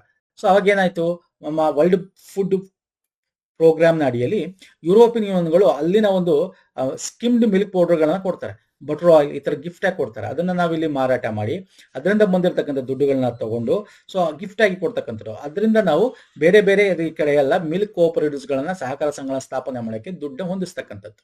ಸೊ ಇದು ಆಪರೇಷನ್ ಫ್ಲಡ್ 18 ಮಿಲ್ಕ್ ಶೆಡ್ಸ್ ಗಳನ್ನ ನಾವು ಮೆಟ್ರೋಪಾಲಿಟನ್ ಸಿಟಿಗಳಲ್ಲಿ ಮಾಡ್ತಾರೆ. ಫಸ್ಟ್ ಯಾವುದು ಫೇಸ್ 1 ಅಲ್ಲಿ 1970ರಿಂದ 1900 ನೋಡಿ, ಇದು ಇನಿಷಿಯಲ್ ಸ್ಟೇಜ್. ಓಕೆ, ದುಡ್ಡು ನಾವು ಎಲ್ಲಿ ವರ್ಲ್ಡ್ ಫುಡ್ ಪ್ರೋಗ್ರಾಮ್ ಮಾಡಿ ಒಂದಷ್ಟು ಗಿಫ್ಟ್ ಆಗಿ ಕೊಟ್ಟಿದ್ರು, ಅದನ್ನ ದುಡ್ಡನ್ನ ಇಲ್ಲಿ ಯೂಸ್ ಮಾಡ್ಕೊಂಡು ಭಾರತದಲ್ಲಿ ಅದ್ರ ಬರ್ದಿರಕ ದುಡ್ಡಲ್ಲಿ ಬೇರೆ ಬೇರೆ 18 ಮೆಟ್ರೋಪಾಲಿಟನ್ ಸಿಟಿಗಳು 18 ಮಿಲ್ಕ್ ಶೆಡ್ಸ್ ಗಳನ್ನ ಅಂದ್ರೆ ಯೂನಿಟ್ಸ್ ಗಳನ್ನ ತೆಗಿತಾರೆ. ಫೇಸ್ 2 1981 85 ತನಕ ಅದನ್ನ 136ಕ್ಕೆ ಎಕ್ಸ್ಪೆಂಡ್ ಮಾಡ್ತಾರೆ. ಇದ್ರಲ್ಲಿ ಬಂದಿರತಕ್ಕಂಥ ಲಾಭಗಳನ್ನ ಇದ್ರಲ್ಲಿ ಬಂದಿರತಕ್ಕಂಥ ಇನ್ಕಮ್ ನ ತಗೊಂಡು ಅದನ್ನ ಎಕ್ಸ್ಪೆಂಡ್ ಮಾಡಿ 290 ಅರ್ಬನ್ ಮಾರ್ಕೆಟ್ ಗಳನ್ನ ಮಾಡ್ತಾರೆ. 43,000 ವಿಲೇಜ್ ಕೋಆಪರೇಟಿವ್ ಗಳನ್ನ ಎಸ್ಟಾಬ್ಲಿಷ್ ಮಾಡ್ತಾರೆ. ಸೊ ಇದೇನ್ ಆಗ್ತಾ ಹೋಗುತ್ತೆ. ಸೊ ಫೇಸ್ 3 ನಮಗೆ ತುಂಬಾ ಇಂಪಾರ್ಟೆಂಟ್ ಆಗಿರುತ್ತೆ, ಎಸ್ಪೆಷಲಿ 1991 ನಲ್ಲಿ. ಓಕೆ, ಸೊ ಯಾಕಂದ್ರೆ ಅದು ಫುಲ್ಲು ಹೆಂಗೆ ಫಾಸ್ಟ್ ಆಗಿ ಆಗುತ್ತೆ. ಯಾಕೆ 1991 ನಲ್ಲಿ ಫಾಸ್ಟ್ ಆಗುತ್ತೆ ಈ ಫೇಸ್ 3 ಅಂದ್ರೆ ಪೋಸ್ಟ್ ಆಪರೇಷನ್ ಫ್ಲಡ್ 1991 ನಲ್ಲಿ ನಾವು LPG ಸಿಸ್ಟಮ್ ತರ್ತೀವಿ, ಲಿಬರಲೈಸೇಷನ್, ಪ್ರೈವೇಟೈಸೇಷನ್, ಗ್ಲೋಬಲೈಸೇಷನ್ ಅಂತ ಅಲ್ವಾ ಸರ್. ಏನೋ ಮಾರ್ಕೆಟ್ ನ ಓಪನ್ ಮಾಡ್ತೀವಿ, ಗೊತ್ತಿದೆಯಲ್ಲ ನಿಮಗೆ, ಎಕಾನಮಿ ಓದಿರ್ತೀರ, ಅದ್ರ ಬಗ್ಗೆ ನನಗೆ ಹೆಚ್ಚು ಮಾತಾಡಕ್ ಹೋಗಲ್ಲ. ಏನು ನಾವು ರಿಸ್ಟ್ರಿಕ್ಟೆಡ್ ಮಾರ್ಕೆಟ್ ಆಗಿತ್ತು ಭಾರತ, ನಮ್ಮ ಹತ್ರ ದುಡ್ಡಿರ್ಲಿಲ್ಲ. IMF ಅಂದ್ರೆ ದುಡ್ಡು ತಗೋತೀವಿ, ಅವರು ಒಂದು ಕಂಡೀಷನ್ ಹಾಕ್ತಾರೆ, ಅದ್ರ ಪ್ರಕಾರ ನಮ್ದು ಮಾರ್ಕೆಟ್ ನ ಓಪನ್ ಮಾಡ್ತೀವಿ. ಯಾಕಂದ್ರೆ ನಮ್ಮ ಪ್ರೊಡ್ಯೂಸರ್ಗಳನ್ನ, ನಮ್ಮ ಉತ್ಪಾದಕರನ್ನ, ರೈತರನ್ನ ನಾವು ಸಂರಕ್ಷಣೆ ಮಾಡಬೇಕು ಅಂತ ನಾವು ಮಾರ್ಕೆಟ್ ಓಪನ್ ಮಾಡಿರಲಿಲ್ಲ ಹೊರ ರಾಜ್ಯ ದೇಶಗಳಿಗೆ. ಯಾವಾಗ ಓಪನ್ ಮಾಡ್ತೀವಿ? LPG liberalisation, privatisation, globalisation, reforms ಮಾಡ್ತೀವಿ 1991ರಲ್ಲಿ. ಆಗ ಹೊರ ಫಾರಿನ್ ಕಂಟ್ರಿ ಅವರು ಇಲ್ಲಿ ಬಂದು ಇನ್ವೆಸ್ಟ್ ಮಾಡ್ಬೋದು, ಇಲ್ಲಿಂದ ಆಮದು ರಫ್ತುಗಳಿಗೆ ಏನು ಅಡಚಣೆಗಳಿರಲ್ಲ. ಆ ಟೈಮಲ್ಲಿ 51% of allowed milk products foreign ಇಕ್ವಿಟಿಗೆ ನಾವು ಅಲೋ ಮಾಡ್ತೀವಿ. ಸೊ ಇದರಿಂದ ಏನಾಗುತ್ತೆ ಅಂದ್ರೆ ತುಂಬಾ ಅನ್ರೆಗ್ಯುಲೇಟೆಡ್ ಆಗ್ಬಿಡುತ್ತೆ. ಹೊರ ರಾಷ್ಟ್ರಗಳಿಂದ ಬಂದು ಇಲ್ಲಿ ಮಾಡತಕ್ಕಂಥದ್ದು ಅನ್ರೆಗ್ಯುಲೇಟೆಡ್ ಇದು ಅಡಲ್ಟ್ರೇಷನ್ ಸ್ಟಾರ್ಟ್ ಆಗ್ಬಿಡುತ್ತೆ. ಅದನ್ನು ಮಿಕ್ಸ್ಡ್ ಅದು ಇದು ಕಂಟ್ಯಾಮಿನೇಟೆಡ್ ಮಿಲ್ಕ್ ಆಗ್ಬಿಡ್ತವೆ. ಓಕೆ, ನಾ ಇಲ್ಲಿ ಕನ್ನಡದಲ್ಲಿ ಕೊಟ್ಟಿದ್ದೀನಿ, ನೋಡ್ಕೋಬಹುದು. ಓಕೆ, ಆರಂಭಿಕ ಅನಿಯಂತ್ರಿತ ಡೈರಿಗಳ ಪ್ರಸರಣ ಕಂಡು ಬರುತ್ತೆ, ಕಲುಷಿತ ಹಾಲಿನ ಕಳವಳಗಳು ಉಂಟಾಗುತ್ತೆ. ಸೊ ಇದನ್ನ ನಾವು ತಡಿಬೇಕು ಅಂತ ಹೇಳಿ MMPO ಅಂದ್ರೆ ಇದಿದೆ ನೋಡಿ, ಇಂಗ್ಲಿಷ್ ಅಲ್ಲಿ ಕೂಡ ನೋಡ್ಕೊಳ್ಳಿ, milk and milk products order ಅಂತ ಹೇಳಿ 1992 ನಾವು ರೆಗ್ಯುಲೇಟ್ ಮಾರ್ಕೆಟ್ ಮಾಡ್ತೀವಿ. ಅಂದ್ರೆ ಎಸೆನ್ಷಿಯಲ್ ಕಮೋಡಿಟಿ ಆಕ್ಟ್ ಅಂತ 1955ನ ಅಡಿಯಲ್ಲಿ ಏನ್ ನಾವು ಮಾಡಿದ್ವಿ, ಇದನ್ನು ಕೂಡ ಅದರಡಿಗೆ ಸೇರಿಸ್ತೀವಿ. ಅವಾಗ ಏನಾಗುತ್ತೆ, ಇದರಡಿಗೆ ಸೇರಿಸಿದಾಗ ಮಿಲ್ಕ್ ಅಂಡ್ ಮಿಲ್ಕ್ ಪ್ರಾಡಕ್ಟ್ಗಳನ್ನ ಅದನ್ನ ರೆಗ್ಯುಲೇಟ್ ಮಾಡ್ಬೋದು ನಾವು. ಓಕೆ, ಹೆಂಗಿದೆ ಸಪ್ಲೈ, ಎಲ್ಲಿಂದ ಬರ್ತಾ ಇದೆ, ಅದರ ಪ್ರೊಡಕ್ಷನ್ ಹೆಂಗಿದೆ, ರೆಗ್ಯುಲೇಷನ್ ಹೆಂಗಿದೆ, ಡಿಸ್ಟ್ರಿಬ್ಯೂಷನ್ ಹೆಂಗಿದೆ, ಸೊ ಇದನ್ನೆಲ್ಲ ಓವರ್ಲುಕ್ ಮಾಡ್ತಕ್ಕಂಥದ್ದು. ಸೊ ಇದರಿಂದ ಏನಾಗುತ್ತೆ, ಪ್ರೈವೇಟ್ ಪ್ಲೇಯರ್ಸ್ ಗಳು ಏನಿರ್ತಾರೆ ಅವರ ಒಂದು ಅಡಲ್ಟ್ರೇಷನ್ ಆಗಿರೋದು ಇದನ್ನೆಲ್ಲ ತಡೆಯಕ್ಕಂಥದ್ದು ಮಾಡ್ತಕ್ಕಂಥದ್ದು. ಸೊ ಈ ತರ ಬೇರೆ ಬೇರೆ ರೀತಿಯಾಗಿ ನಾವು ತಂದಿದ್ದರಿಂದ ಅಟ್ ಪ್ರೆಸೆಂಟ್ ನಾವು ಇಡೀ ವರ್ಲ್ಡ್ ಅಲ್ಲಿ 25% of the global milk production ಮಾಡ್ತಾ ಇದೀವಿ. ಹೈಯೆಸ್ಟ್ ಮಿಲ್ಕ್ ಪ್ರೊಡ್ಯೂಸರ್, ಎಕ್ಸ್ಪೋರ್ಟರ್ ಅಲ್ಲ, ನಾವು ಉತ್ಪಾದಕನೆ ಮಾಡ್ತಾ ಇದೀವಿ. ಎಕ್ಸ್ಪೋರ್ಟ್ಗೆ ನಮ್ದು ಹೋಗಿಲ್ಲ ಅಷ್ಟು, ಯಾಕಂದ್ರೆ ನಮ್ಗೆ ಇಲ್ಲಿ ಯುಟಿಲೈಸ್ ಆಗ್ತದೆ. ಎಕ್ಸ್ಪೋರ್ಟ್ಗೆ ನಮ್ದನ್ನ ತುಂಬಾ ಜನ ಹೊರ ರಾಷ್ಟ್ರದಲ್ಲಿ ತಗೊಳ್ಳಲ್ಲ ಯೂಶುವಲಿ. ಓಕೆ, ಬೇರೆ ಬೇರೆ ಕಾರಣಗಳಿದೆ.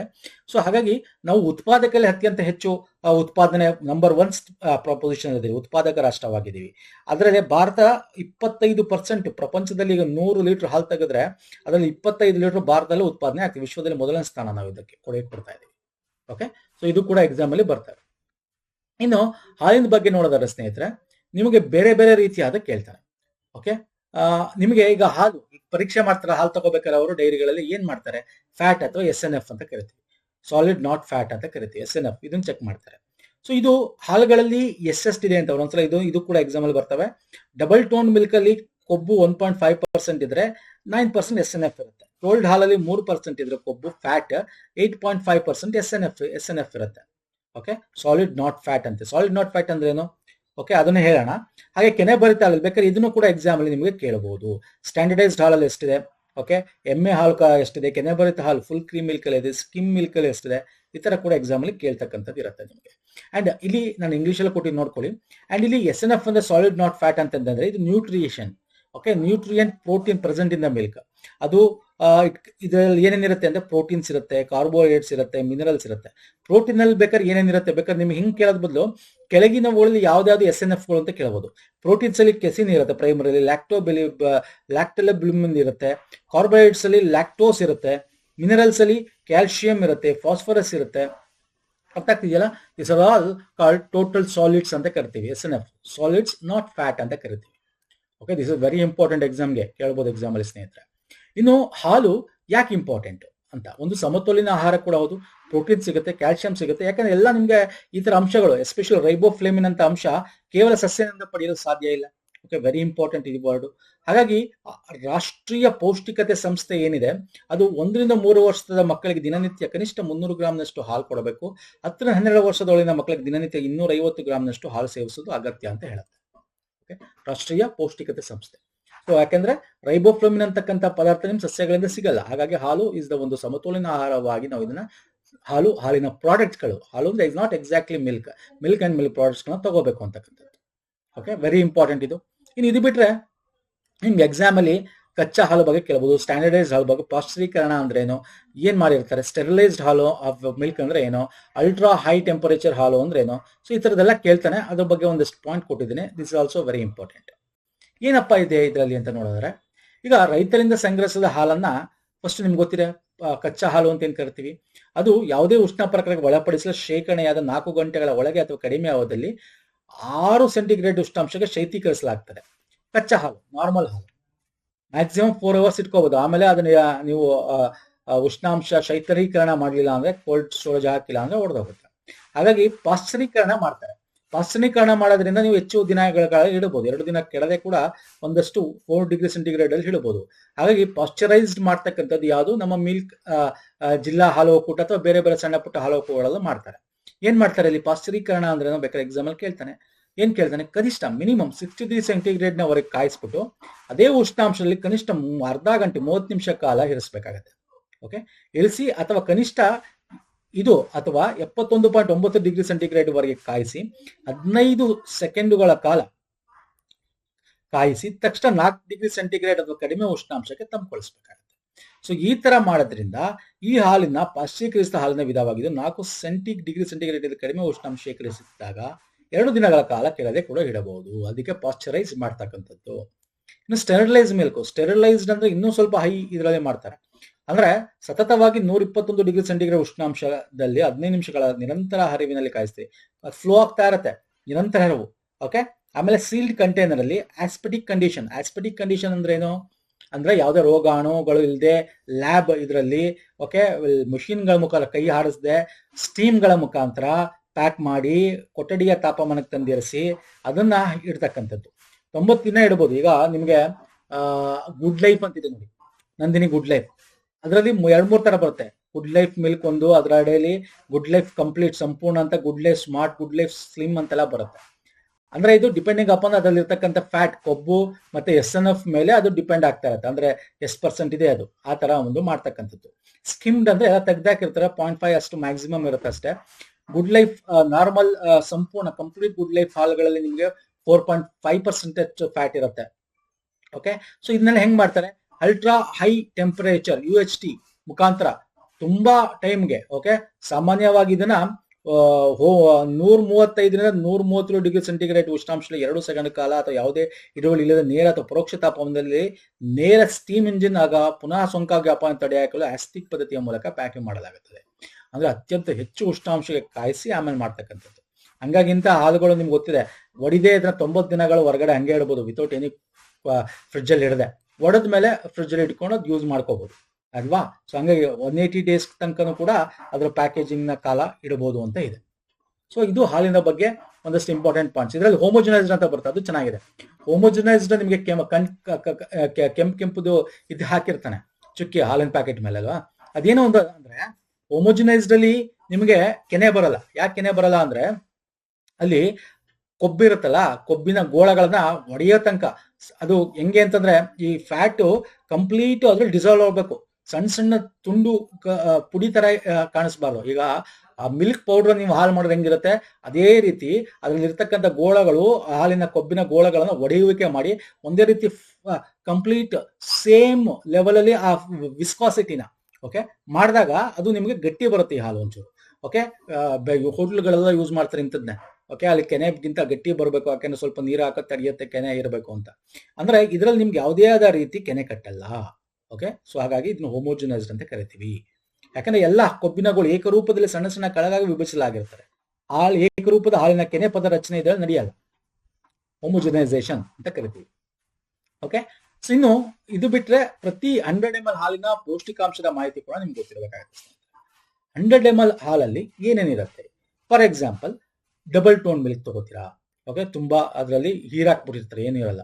ಟೋನ್ ಮಿಲ್ಕ್ ಇರುತ್ತೆ, ಹೋಮೋಜನಸ್ ಹಾಲ್ ಇರುತ್ತೆ, ಸ್ಪೆಷಲ್ ಟೋನ್ ಮಿಲ್ಕ್.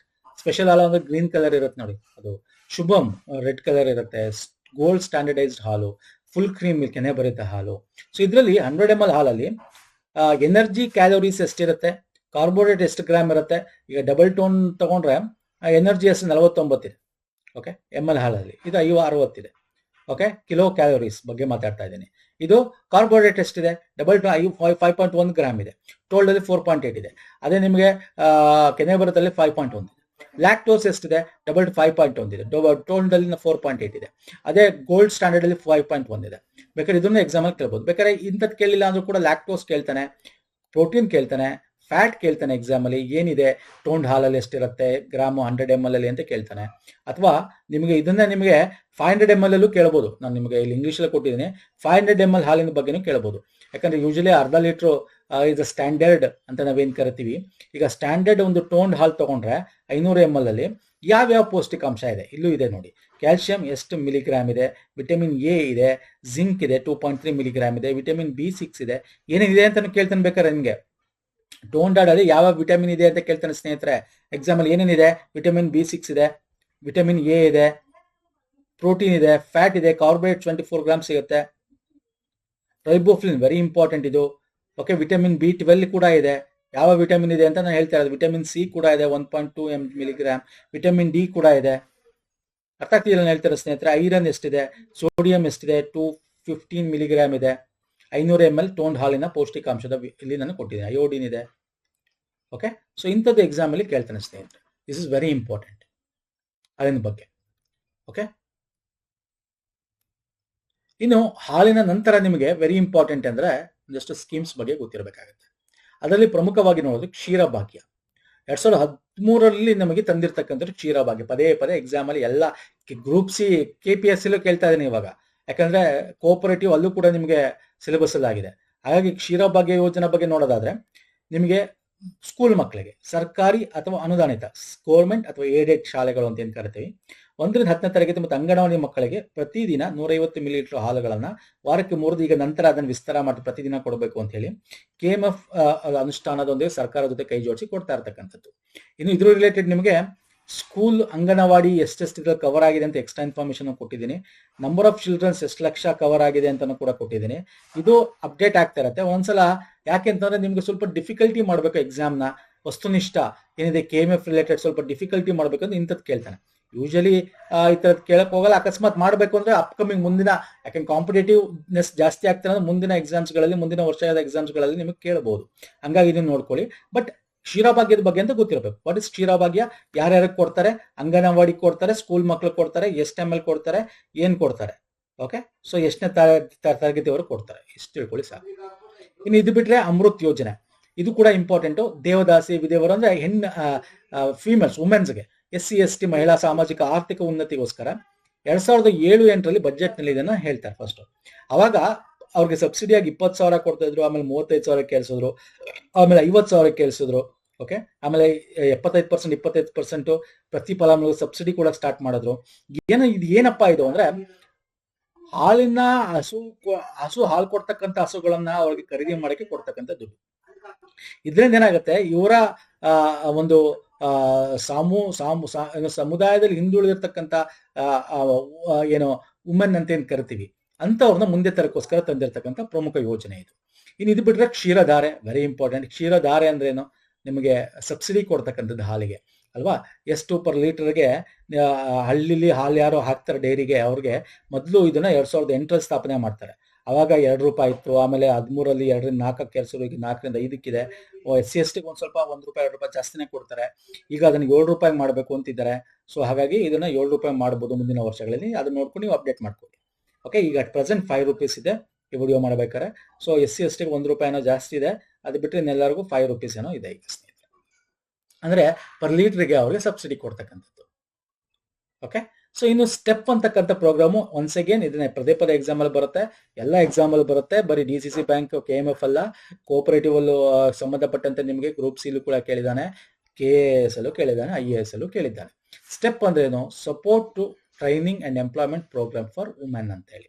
ಏನೋ ಅವ್ರಿಗೆ ಮಹಿಳಾ ಮತ್ತು ಮಕ್ಕಳ ಅಭಿವೃದ್ಧಿ ಸಚಿವಾಲಯದ ಅಡಿಯಲ್ಲಿ ಮಹಿಳೆಯರಿಗೆ ತರಬೇತಿ ಮತ್ತು ಉದ್ಯೋಗ ಕಲ್ಪಿಸ್ಕೊಡ್ಬೇಕು ಗ್ರಾಮೀಣದಲ್ಲಿ ಅವ್ರಿಗೆ. ಹಾಗಾಗಿ ಇದನ್ನ ತಂದಿರುತ್ತೆ. ಎಸ್ಪೆಷಲಿ ಇದನ್ನ ಸೆಲ್ಫ್ ಮುಖಾಂತರ ಗ್ರಾಮೀಣ ಮತ್ತು ಅರೆನಗರ ಮಹಿಳೆಗಳಲ್ಲಿ, ವಿಶೇಷವಾಗಿ ಮಹಿಳಾ ಡೈರಿ ರೈತರು ಮತ್ತು ಮಹಿಳಾ ಡೈರಿ ಸಹಕಾರ ಸಂಘಗಳಿಗೆ ಏನೇನು ಹೆಲ್ಪ್ ಮಾಡಬೇಕು, ಆದಾಯ ಉತ್ಪಾದನೆಗಳಿಗೆ ಅವ್ರಿಗೆ ಸ್ಕಿಲ್ ಡೆವಲಪ್ಮೆಂಟ್ ಅಂತ ಹಿಡಿದು ಆರ್ಥಿಕತೆ ಸ್ಥಿತಿ ಸುಧಾರಿಸಿ ಏನೇನು ಬೇಕೋ ಅದನ್ನೆಲ್ಲ ಮಾಡ್ತಕ್ಕಂಥದ್ದು ಈ ಸ್ಟೆಪ್ ಪ್ರೋಗ್ರಾಮ್ ಅಡಿಯಲ್ಲಿ ಬರ್ತಕ್ಕಂಥದ್ದು. ಓಕೆ. ಇನ್ನು Sanjeevini Karnataka state rural livelihood promotion society ಅಂತ ಇದೊಂದು ಸ್ಕೀಮು.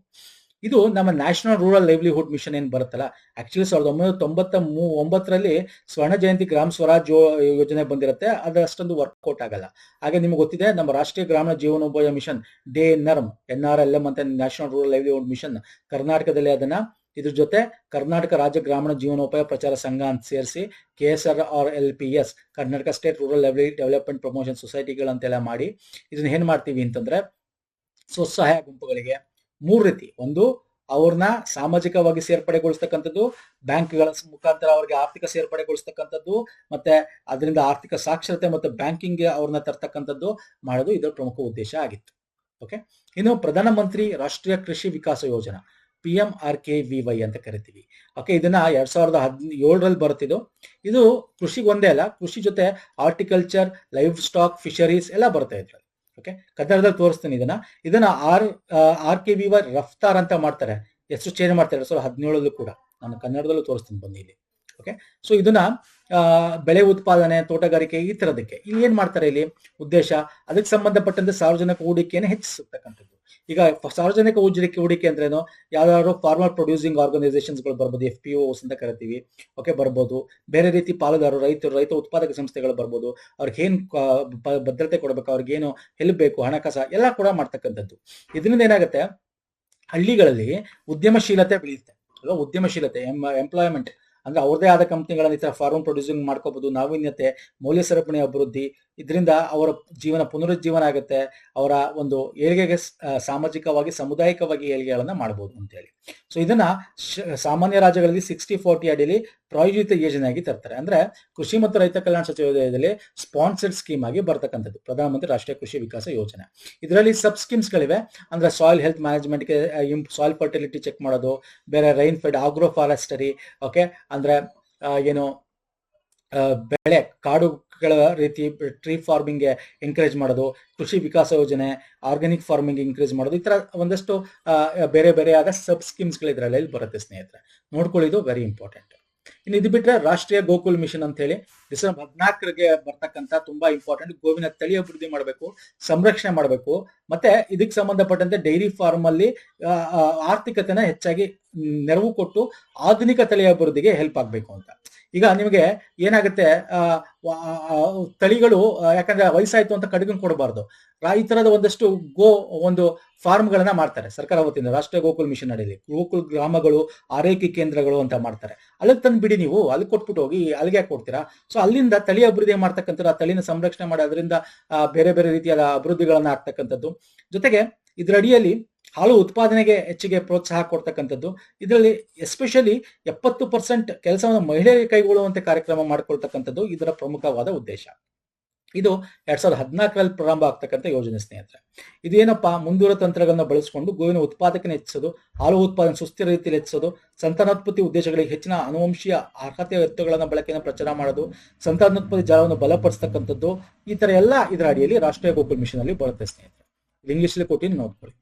ಇನ್ನು ಇದ್ರ ಜೊತೆಗೆ ಪಶುಸಂಗೋಪನಾ ಮೂಲಸೌಕರ್ಯ ಅಭಿವೃದ್ಧಿ ಅಂತ ಮಾಡ್ತೀವಿ, animal husband infrastructure development fund ಅಂತ. ಇದೇನಪ್ಪಾ ಅಂದ್ರೆ ಡೆವಲಪ್ಮೆಂಟ್ ಫಂಡ್ ಅಂತ ಇದೇ ಹೇಳ್ತಾರೆ ನೋಡಿ. ಇನ್ಫ್ರಾಸ್ಟ್ರಕ್ಚರ್ ಅಂದ್ರೆ ನಿಮ್ಗೆ ಕೋಲ್ಡ್ ಸ್ಟೋರೇಜ್ ಇಂದ ಆಗಿರ್ಬೋದು, ಬೇರೆ ಬೇರೆ ಕೋಆಪರೇಟಿವ್ ಸೊಸೈಟಿಗಳನ್ನ ಯೂನಿಟ್ಗಳನ್ನ ಸ್ಥಾಪನೆ ಮಾಡೋದಾಗಿರ್ಬೋದು, ಅಥವಾ ಹಳೆಯದಿದ್ರೆ ಅದನ್ನ ಹೊಸಾದ್ ಮಾಡೋದಾಗಿರ್ಬೋದು. ಇಂಥದಕ್ಕೆಲ್ಲ ಕೂಡ food producer organisation, FPO, private ಫರ್ಮ್ಗಳಿಗೆ, MSMEಗಳಿಗೆ, ಅಥವಾ ಮಾಂಸ ಸಂಸ್ಕರಣೆ, ಮೌಲ್ಯವರ್ಧನೆ ಆಗಿರ್ಬೋದು, ಡೈರಿ ಸಂಸ್ಕರಣೆ, ಮೌಲ್ಯವರ್ಧನೆ ಆಗಿರ್ಬೋದು. Okay, processing value addition infrastructure ಅಂತ ಕರಿತೀವಿ. ಅದಕ್ಕೇನ್ ಬೇಕು ದುಡ್ಡುಗಳನ್ನ ಬಜೆಟ್ ಮುಖಾಂತರ, ಇದರ ಮುಖಾಂತರ ಕೊಡ್ತಾ ಇದ್ದಾರೆ. ಹಂಗೆ ನಾವು dairy development infrastructure development board ಕೂಡ ಮಾಡಿದ್ದೀವಿ. ಇದರಲ್ಲಿ ಏನಾಗುತ್ತೆ, ಡೈರಿ ರೈತರಿಗೆ ತುಂಬಾ ಸಹಾಯ ಮಾಡಕ್ಕೆ, ಅವ್ರಿಗೆ ಕಡಿಮೆ ಬಡ್ಡಿ ದರ ಸಾಲಗಳನ್ನು ಕೊಡಕ್ಕೆ, ಏನಕ್ಕೆ? ಹಾಲು ಸಂಸ್ಕರಣೆ ಸಂಬಂಧಪಟ್ಟಂತೆ ಘಟಕಗಳನ್ನ ತೆರೆಯಲಿಕ್ಕಾಗಿರ್ಬೋದು, ಓಕೆ, ಪರೀಕ್ಷಾ ಕಿಟ್ಗಳನ್ನ ಮಾಡೋದಕ್ಕಾಗಿರ್ಬೋದು, ಹಾಲು ಸಾಗಣೆ ವ್ಯವಸ್ಥೆಗೆ ಮಾರ್ಕೆಟಿಂಗ್ ಮಾಡೋದಾಗಿರ್ಬೋದು, ಇದಕ್ಕೆಲ್ಲವನ್ನು ದುಡ್ಡು ಕೊಡೋಕ್ಕೋಸ್ಕರ ಡೈರಿ ಸಂಸ್ಕರಣೆ ಮತ್ತು ಮೂಲಸೌಕರ್ಯ ಅಭಿವೃದ್ಧಿ ನಿಧಿ, dairy processing and infrastructure development fund ಅಂತ ಮಾಡ್ತೀವಿ ಸ್ನೇಹಿತರೆ. ಇವೆಲ್ಲ ಎಕ್ಸಾಂಪಲ್ ಕೇಳ್ತಾರೆ. ಏನ್ ಸಿಂಪಲ್ ಆಗಿ ಕೇಳ್ತಾನೆ ಸರ್, ಇದು ಯಾವ ಪರ್ಪಸ್ ಇದೆ, ಯಾವ ಅಡ್ರಲ್ಲಿ ಬರುತ್ತೆ, ಇದು ನಬಾರ್ಡ್ ಅಡಿಯಲ್ಲಿ ಕೇಂದ್ರ ಸರ್ಕಾರ ಮಾಡಿರತಕ್ಕಂಥ ಒಂದು ನಿಧಿ. ಇವೆಲ್ಲ ಕೇಳ್ತಾನೆ ಎಕ್ಸಾಂಪಲ್, ಹಿಂಗೆ ಕೇಳ್ತಾನೆ ಡೈರೆಕ್ಟ್ ಆಗಿ. ಅರ್ಥ ಆಗ್ತಿದೆಯಲ್ಲ? So this are very important. ಇನ್ನು ಇದು ಬಿಟ್ಟರೆ ರಾಷ್ಟ್ರ ಹೈನುಗಾರಿಕೆ ಅಭಿವೃದ್ಧಿ ಕಾರ್ಯಕ್ರಮ ಕೂಡ ಮಾಡ್ಕೊಂಡಿದೀವಿ, national programme for dairy development ಅಂತ 2014 ಫೆಬ್ರವರಿಯಲ್ಲಿ ಇದು ಮಾಡ್ತೀವಿ. ಅಂದ್ರೆ ಅಲ್ಲಲ್ಲಿ ಪ್ರೋಗ್ರಾಮ್ಗಳನ್ನ ಹಮ್ಮಿಕೊಂಡು ಇದಕ್ಕೆ ಉತ್ತೇಜನ ಕೊಡೋದು, ಇಷ್ಟೇ ಸಿಂಪಲ್, ಒಂದೇ ವರ್ಡ್ ಹೇಳಿದ್ರೆ ಉತ್ತೇಜನ ಕೊಡೋದು. ಏನು ಉತ್ತೇಜನ ಕೊಡೋದು? ನೀವು ಉದ್ಯೋಗ ಜೊತೆಗೆ ಆರ್ಥಿಕತೆ ಆಗತ್ತೆ, ಉತ್ಪಾದಕರನ್ನು ಹೆಚ್ಚಿಸೋದು, ಸ್ವಸಹಾಯಗಳ ಮುಖಾಂತರ ರೈತ ಒಂದು ಉತ್ಪಾದಕ ಸಂಸ್ಥೆಗಳ ಮುಖಾಂತರ, ಫಾರ್ವರ್ಡ್ ಪ್ರೊಡ್ಯೂಸಿಂಗ್ ಆರ್ಗನೈಸ್ ಮುಖಾಂತರ, ಅದಕ್ಕೆ ಶೈಥಿಲೀಕರಣ ಆಗೋದ್ರಿಂದ ಇರಬಹುದು, ಯೂನಿಟ್ಗಳನ್ನ ಮಾಡೋದ್ರಿಂದ ಇರಬಹುದು. ಸೊ ಎಲ್ಲದಕ್ಕೂ ಏನೇನು ಬೇಕು ಎಲ್ಲ ಸಹಾಯ ಮಾಡೋದು ಇದು ಪ್ರಮುಖ ಉದ್ದೇಶ. ಈ ಪ್ರೋಗ್ರಾಮ್ ಮಾಡೋದ್ರಿಂದ ಅವೇರ್ನೆಸ್ ನ ಕ್ರಿಯೇಟ್ ಮಾಡ್ತೀವಿ ಅಲ್ವಾ? ಅವೇರ್ನೆಸ್ ಕ್ರಿಯೇಟ್ ಮಾಡೋದ್ರಿಂದ ಅದಕ್ಕೆಲ್ಲ ಕೂಡ ಸಿಗುತ್ತೆ. ಇನ್ನು ಇದು ಬಿಟ್ರೆ ವರ್ಗೀಸ್ ಕುರಿಯನ್ ಬಗ್ಗೆ ಗೊತ್ತಿರಲೇಬೇಕು. ಇವರೇ ವೆರಿ ಇಂಪಾರ್ಟೆಂಟ್, ನಮ್ಗೆ ಅಮೂಲ್ ಆಗಕ್ಕೆ ಇವರೇ ವೆರಿ ಇಂಪಾರ್ಟೆಂಟ್. ಕ್ಷೀರ ಪಿತಾಮಹ ಅಂತ ಕರಿತೀವಿ ಅಲ್ವಾ? 1949 ಭಾರತದಲ್ಲಿ ಗುಜರಾತ್ನ ಆನಂದಲ್ಲಿ ಪ್ರಾಯೋಗಿಕವಾಗಿ ಹಾಲು ಡೈರಿಯನ್ನ ವರ್ಗೀಸ್ ಕುರಿಯನ್ ನೇತೃತ್ವದಲ್ಲಿ ಆರಂಭಿಸಲಾಗುತ್ತೆ. ಓಕೆ, ಅದು ಮುಂದೆ 1950 ಕೈರಾ ಜಿಲ್ಲಾ ಸಹಕಾರಿ ಹಾಲು ಒಂದು ಒಕ್ಕೂಟನೇ ಮಾಡ್ತಾರೆ. ಇದು ಮುಂದೆ ಅಮೂಲ್ ಆಗಿ ಮಾರ್ಪಡುತ್ತೆ. ಓಕೆ, ಇದಕ್ಕೆ ತುಂಬಾ ಇಂಪಾರ್ಟೆಂಟ್ ಯಾರು ಈ ಟೈಮಲ್ಲಿ? ಸರ್ದಾರ್ ವಲ್ಲಭಾಯ್ ಪಟೇಲ್. ಆದ್ರೆ ಇದ್ ನಂತರ ಅದು ಆಲ್ ಓವರ್ ಇಂಡಿಯಾ ಆಗ್ಬೇಕಲ್ಲ, ಹಾಗಾಗಿ national dairy development bank board ನ ಸ್ಥಾಪನೆ ಮಾಡಬೇಕು ಅಂತ ಹೇಳಿ 1965 ಕುರಿಯನ್ ನೇತೃತ್ವದಲ್ಲಿ ಅಮೂಲ್ ಮಾದರಿ ಒಕ್ಕೂಟ ವ್ಯವಸ್ಥೆ ದೇಶದಿಂದ ವಿಸ್ತರಿಸಬೇಕು ಅಂತ ಹೇಳಿ ಆಲೋಚನೆ ಮಾಡಲಾಗುತ್ತೆ. ಅದನ್ನ ಯಾವ ಒಂದು ಇದ್ರಲ್ಲಿ ಆಗುತ್ತೆ ಅಂತಂದ್ರೆ, ಲಾಲ್ ಬಹದ್ದೂರ್ ಶಾಸ್ತ್ರಿ ಅವರು ಅಂದಿನ ಪ್ರಧಾನಿ ಕೈರಾದ ಆನಂದ್ಗೆ ಭೇಟಿ ಕೊಟ್ಟಿರ್ತಾರೆ. ಆ ಟೈಮಲ್ಲಿ ಇದನ್ನ ಎಲ್ಲಾ ಕಡೆ ಆಗ್ಬೇಕು ಅಂತ ಹೇಳಿದಾಗ ಇದರ ಫಲವಾಗಿ ನ್ಯಾಷನಲ್ ಡೈರಿ ಡೆವಲಪ್ಮೆಂಟ್ ಬೋರ್ಡ್ ಬರ್ತಕ್ಕಂಥದ್ದು.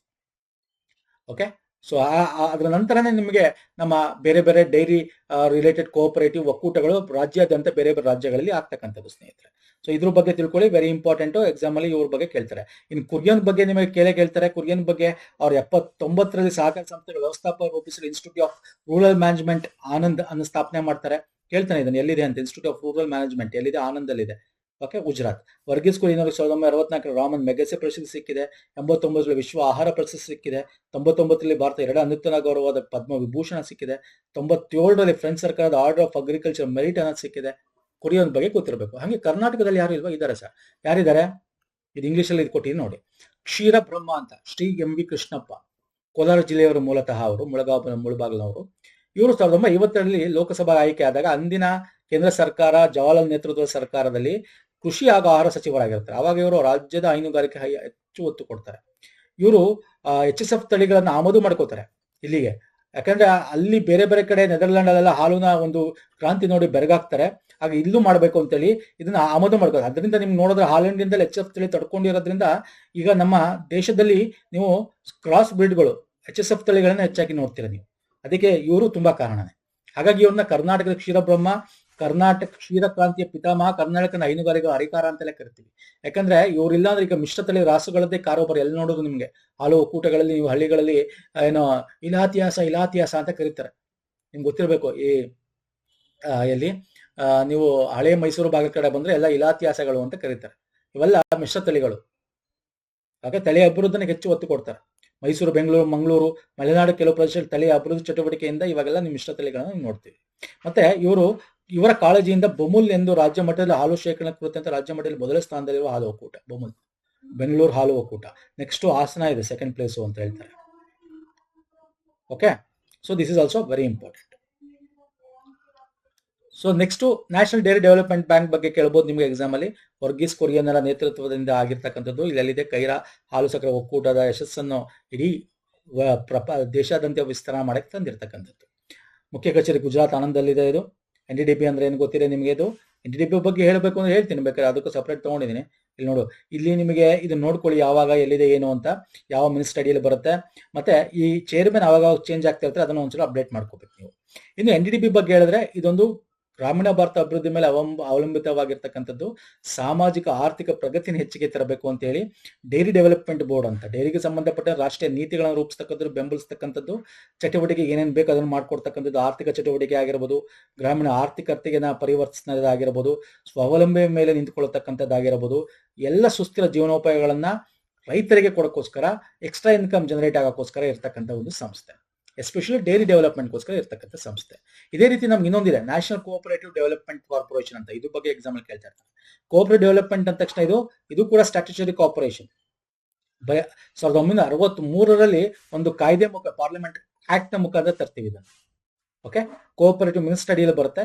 ಇದು ಫಂಕ್ಷನ್ ಏನಪ್ಪಾ ಅಂದ್ರೆ, promote programme agriculture product, foodstuff, industrial goods including dairy, poultry, fishery, livestocks. ಅದ ಕನ್ನಡದಲ್ಲಿ ಕೊಡ್ತೀನಿ, ನಾನು ಡೆಲ್ಲಿಲಿ ಇದೆ ಹೆಡ್ ಕ್ವಾರ್ಟರ್ಸ್, ನೋಡ್ಕೊಳ್ಳಿ. ಸ್ಥಾಪನೆ ಆಗಿ 1963 ಡೆಲ್ಲಿಲಿ ಇರತಕ್ಕಂಥದ್ದು ಇದು ಪ್ರಧಾನ ಕಚೇರಿ. ಉದ್ದೇಶ ಉತ್ತಮ ಉತ್ಪಾದಕತೆ, ಕೊಯ್ಲಿನ ನಂತರ ಸೌಲಭ್ಯಗಳಿಗೆ ಸಹಕಾರ ವಲಯವನ್ನು ಬಲಪಡಿಸತಕ್ಕಂಥದ್ದು. ಓಕೆ, ಸೊ ಇದರ ಕಾರ್ಯ ಏನು? ಸಹಕಾರ ಸಂಘಗಳ ಮೂಲಕ, ಕೋಆಪರೇಟಿವ್ ಮೂಲಕ ಕೃಷಿ ಉತ್ಪನ್ನಗಳಾಗಬಹುದು, ಕೋಆಪರೇಟಿವ್ ಸೊಸೈಟಿ ಆದ್ರೆ, ಡೈರಿ ಆದ್ರೆ ಡೈರಿ ರಿಲೇಟೆಡ್, ಮೀನು, ಕೋಳಿ, ಜಾನುವಾರುಗಳ ಅದಕ್ಕೆ ಸಂಬಂಧಪಟ್ಟಂತೆ ಏನಿದೆ, ಅದಕ್ಕೆ ಏನೇನು ಬೇಕು, ಎಲ್ಲ ರೀತಿಯಾದ ಚಟುವಟಿಕೆಗಳಿಗೆ ಒಂದು ಶೀತಲ ಸರಪಣಿ ಕೊಡೋದ, ಮಾರ್ಕೆಟಿಂಗ್, ಸಂಸ್ಕರಣೆ ಮಾಡಕ್ಕೆ ಏನೇನು ಬೇಕು, ಸೊ ಎಲ್ಲನೂ ಕೂಡ ಉತ್ತೇಜನ ಕೊಡ್ತಕ್ಕಂಥ ಒಂದು ಸಂಸ್ಥೆ ನ್ಯಾಷನಲ್ ಕೋಆಪರೇಟಿವ್ ಡೆವಲಪ್ಮೆಂಟ್ ಕಾರ್ಪೊರೇಷನ್. ಎಲ್ಲಿದೆ? ಡೆಲ್ಲಿಲಿದೆ. 1963 14 ಮಾರ್ಚ್ ಸ್ಥಾಪನೆ ಆಗಿತ್ತು. ಈಗ ಅದು ಬಿಟ್ಟು ಈಗ ರೀಸೆಂಟ್ ಆಗಿ ಹೊಸ 2 ಯೋಜನೆಗಳನ್ನು ತಂದಿದ್ದಾರೆ ಸ್ನೇಹಿತರೆ. ಯುವ ಸಹಕಾರ ಯೋಜನೆ ಮತ್ತು ಸ್ವಯಂ ಶಕ್ತಿ ಸಹಕಾರಿ ಯೋಜನೆ ಅಂತ ಹೇಳಿ.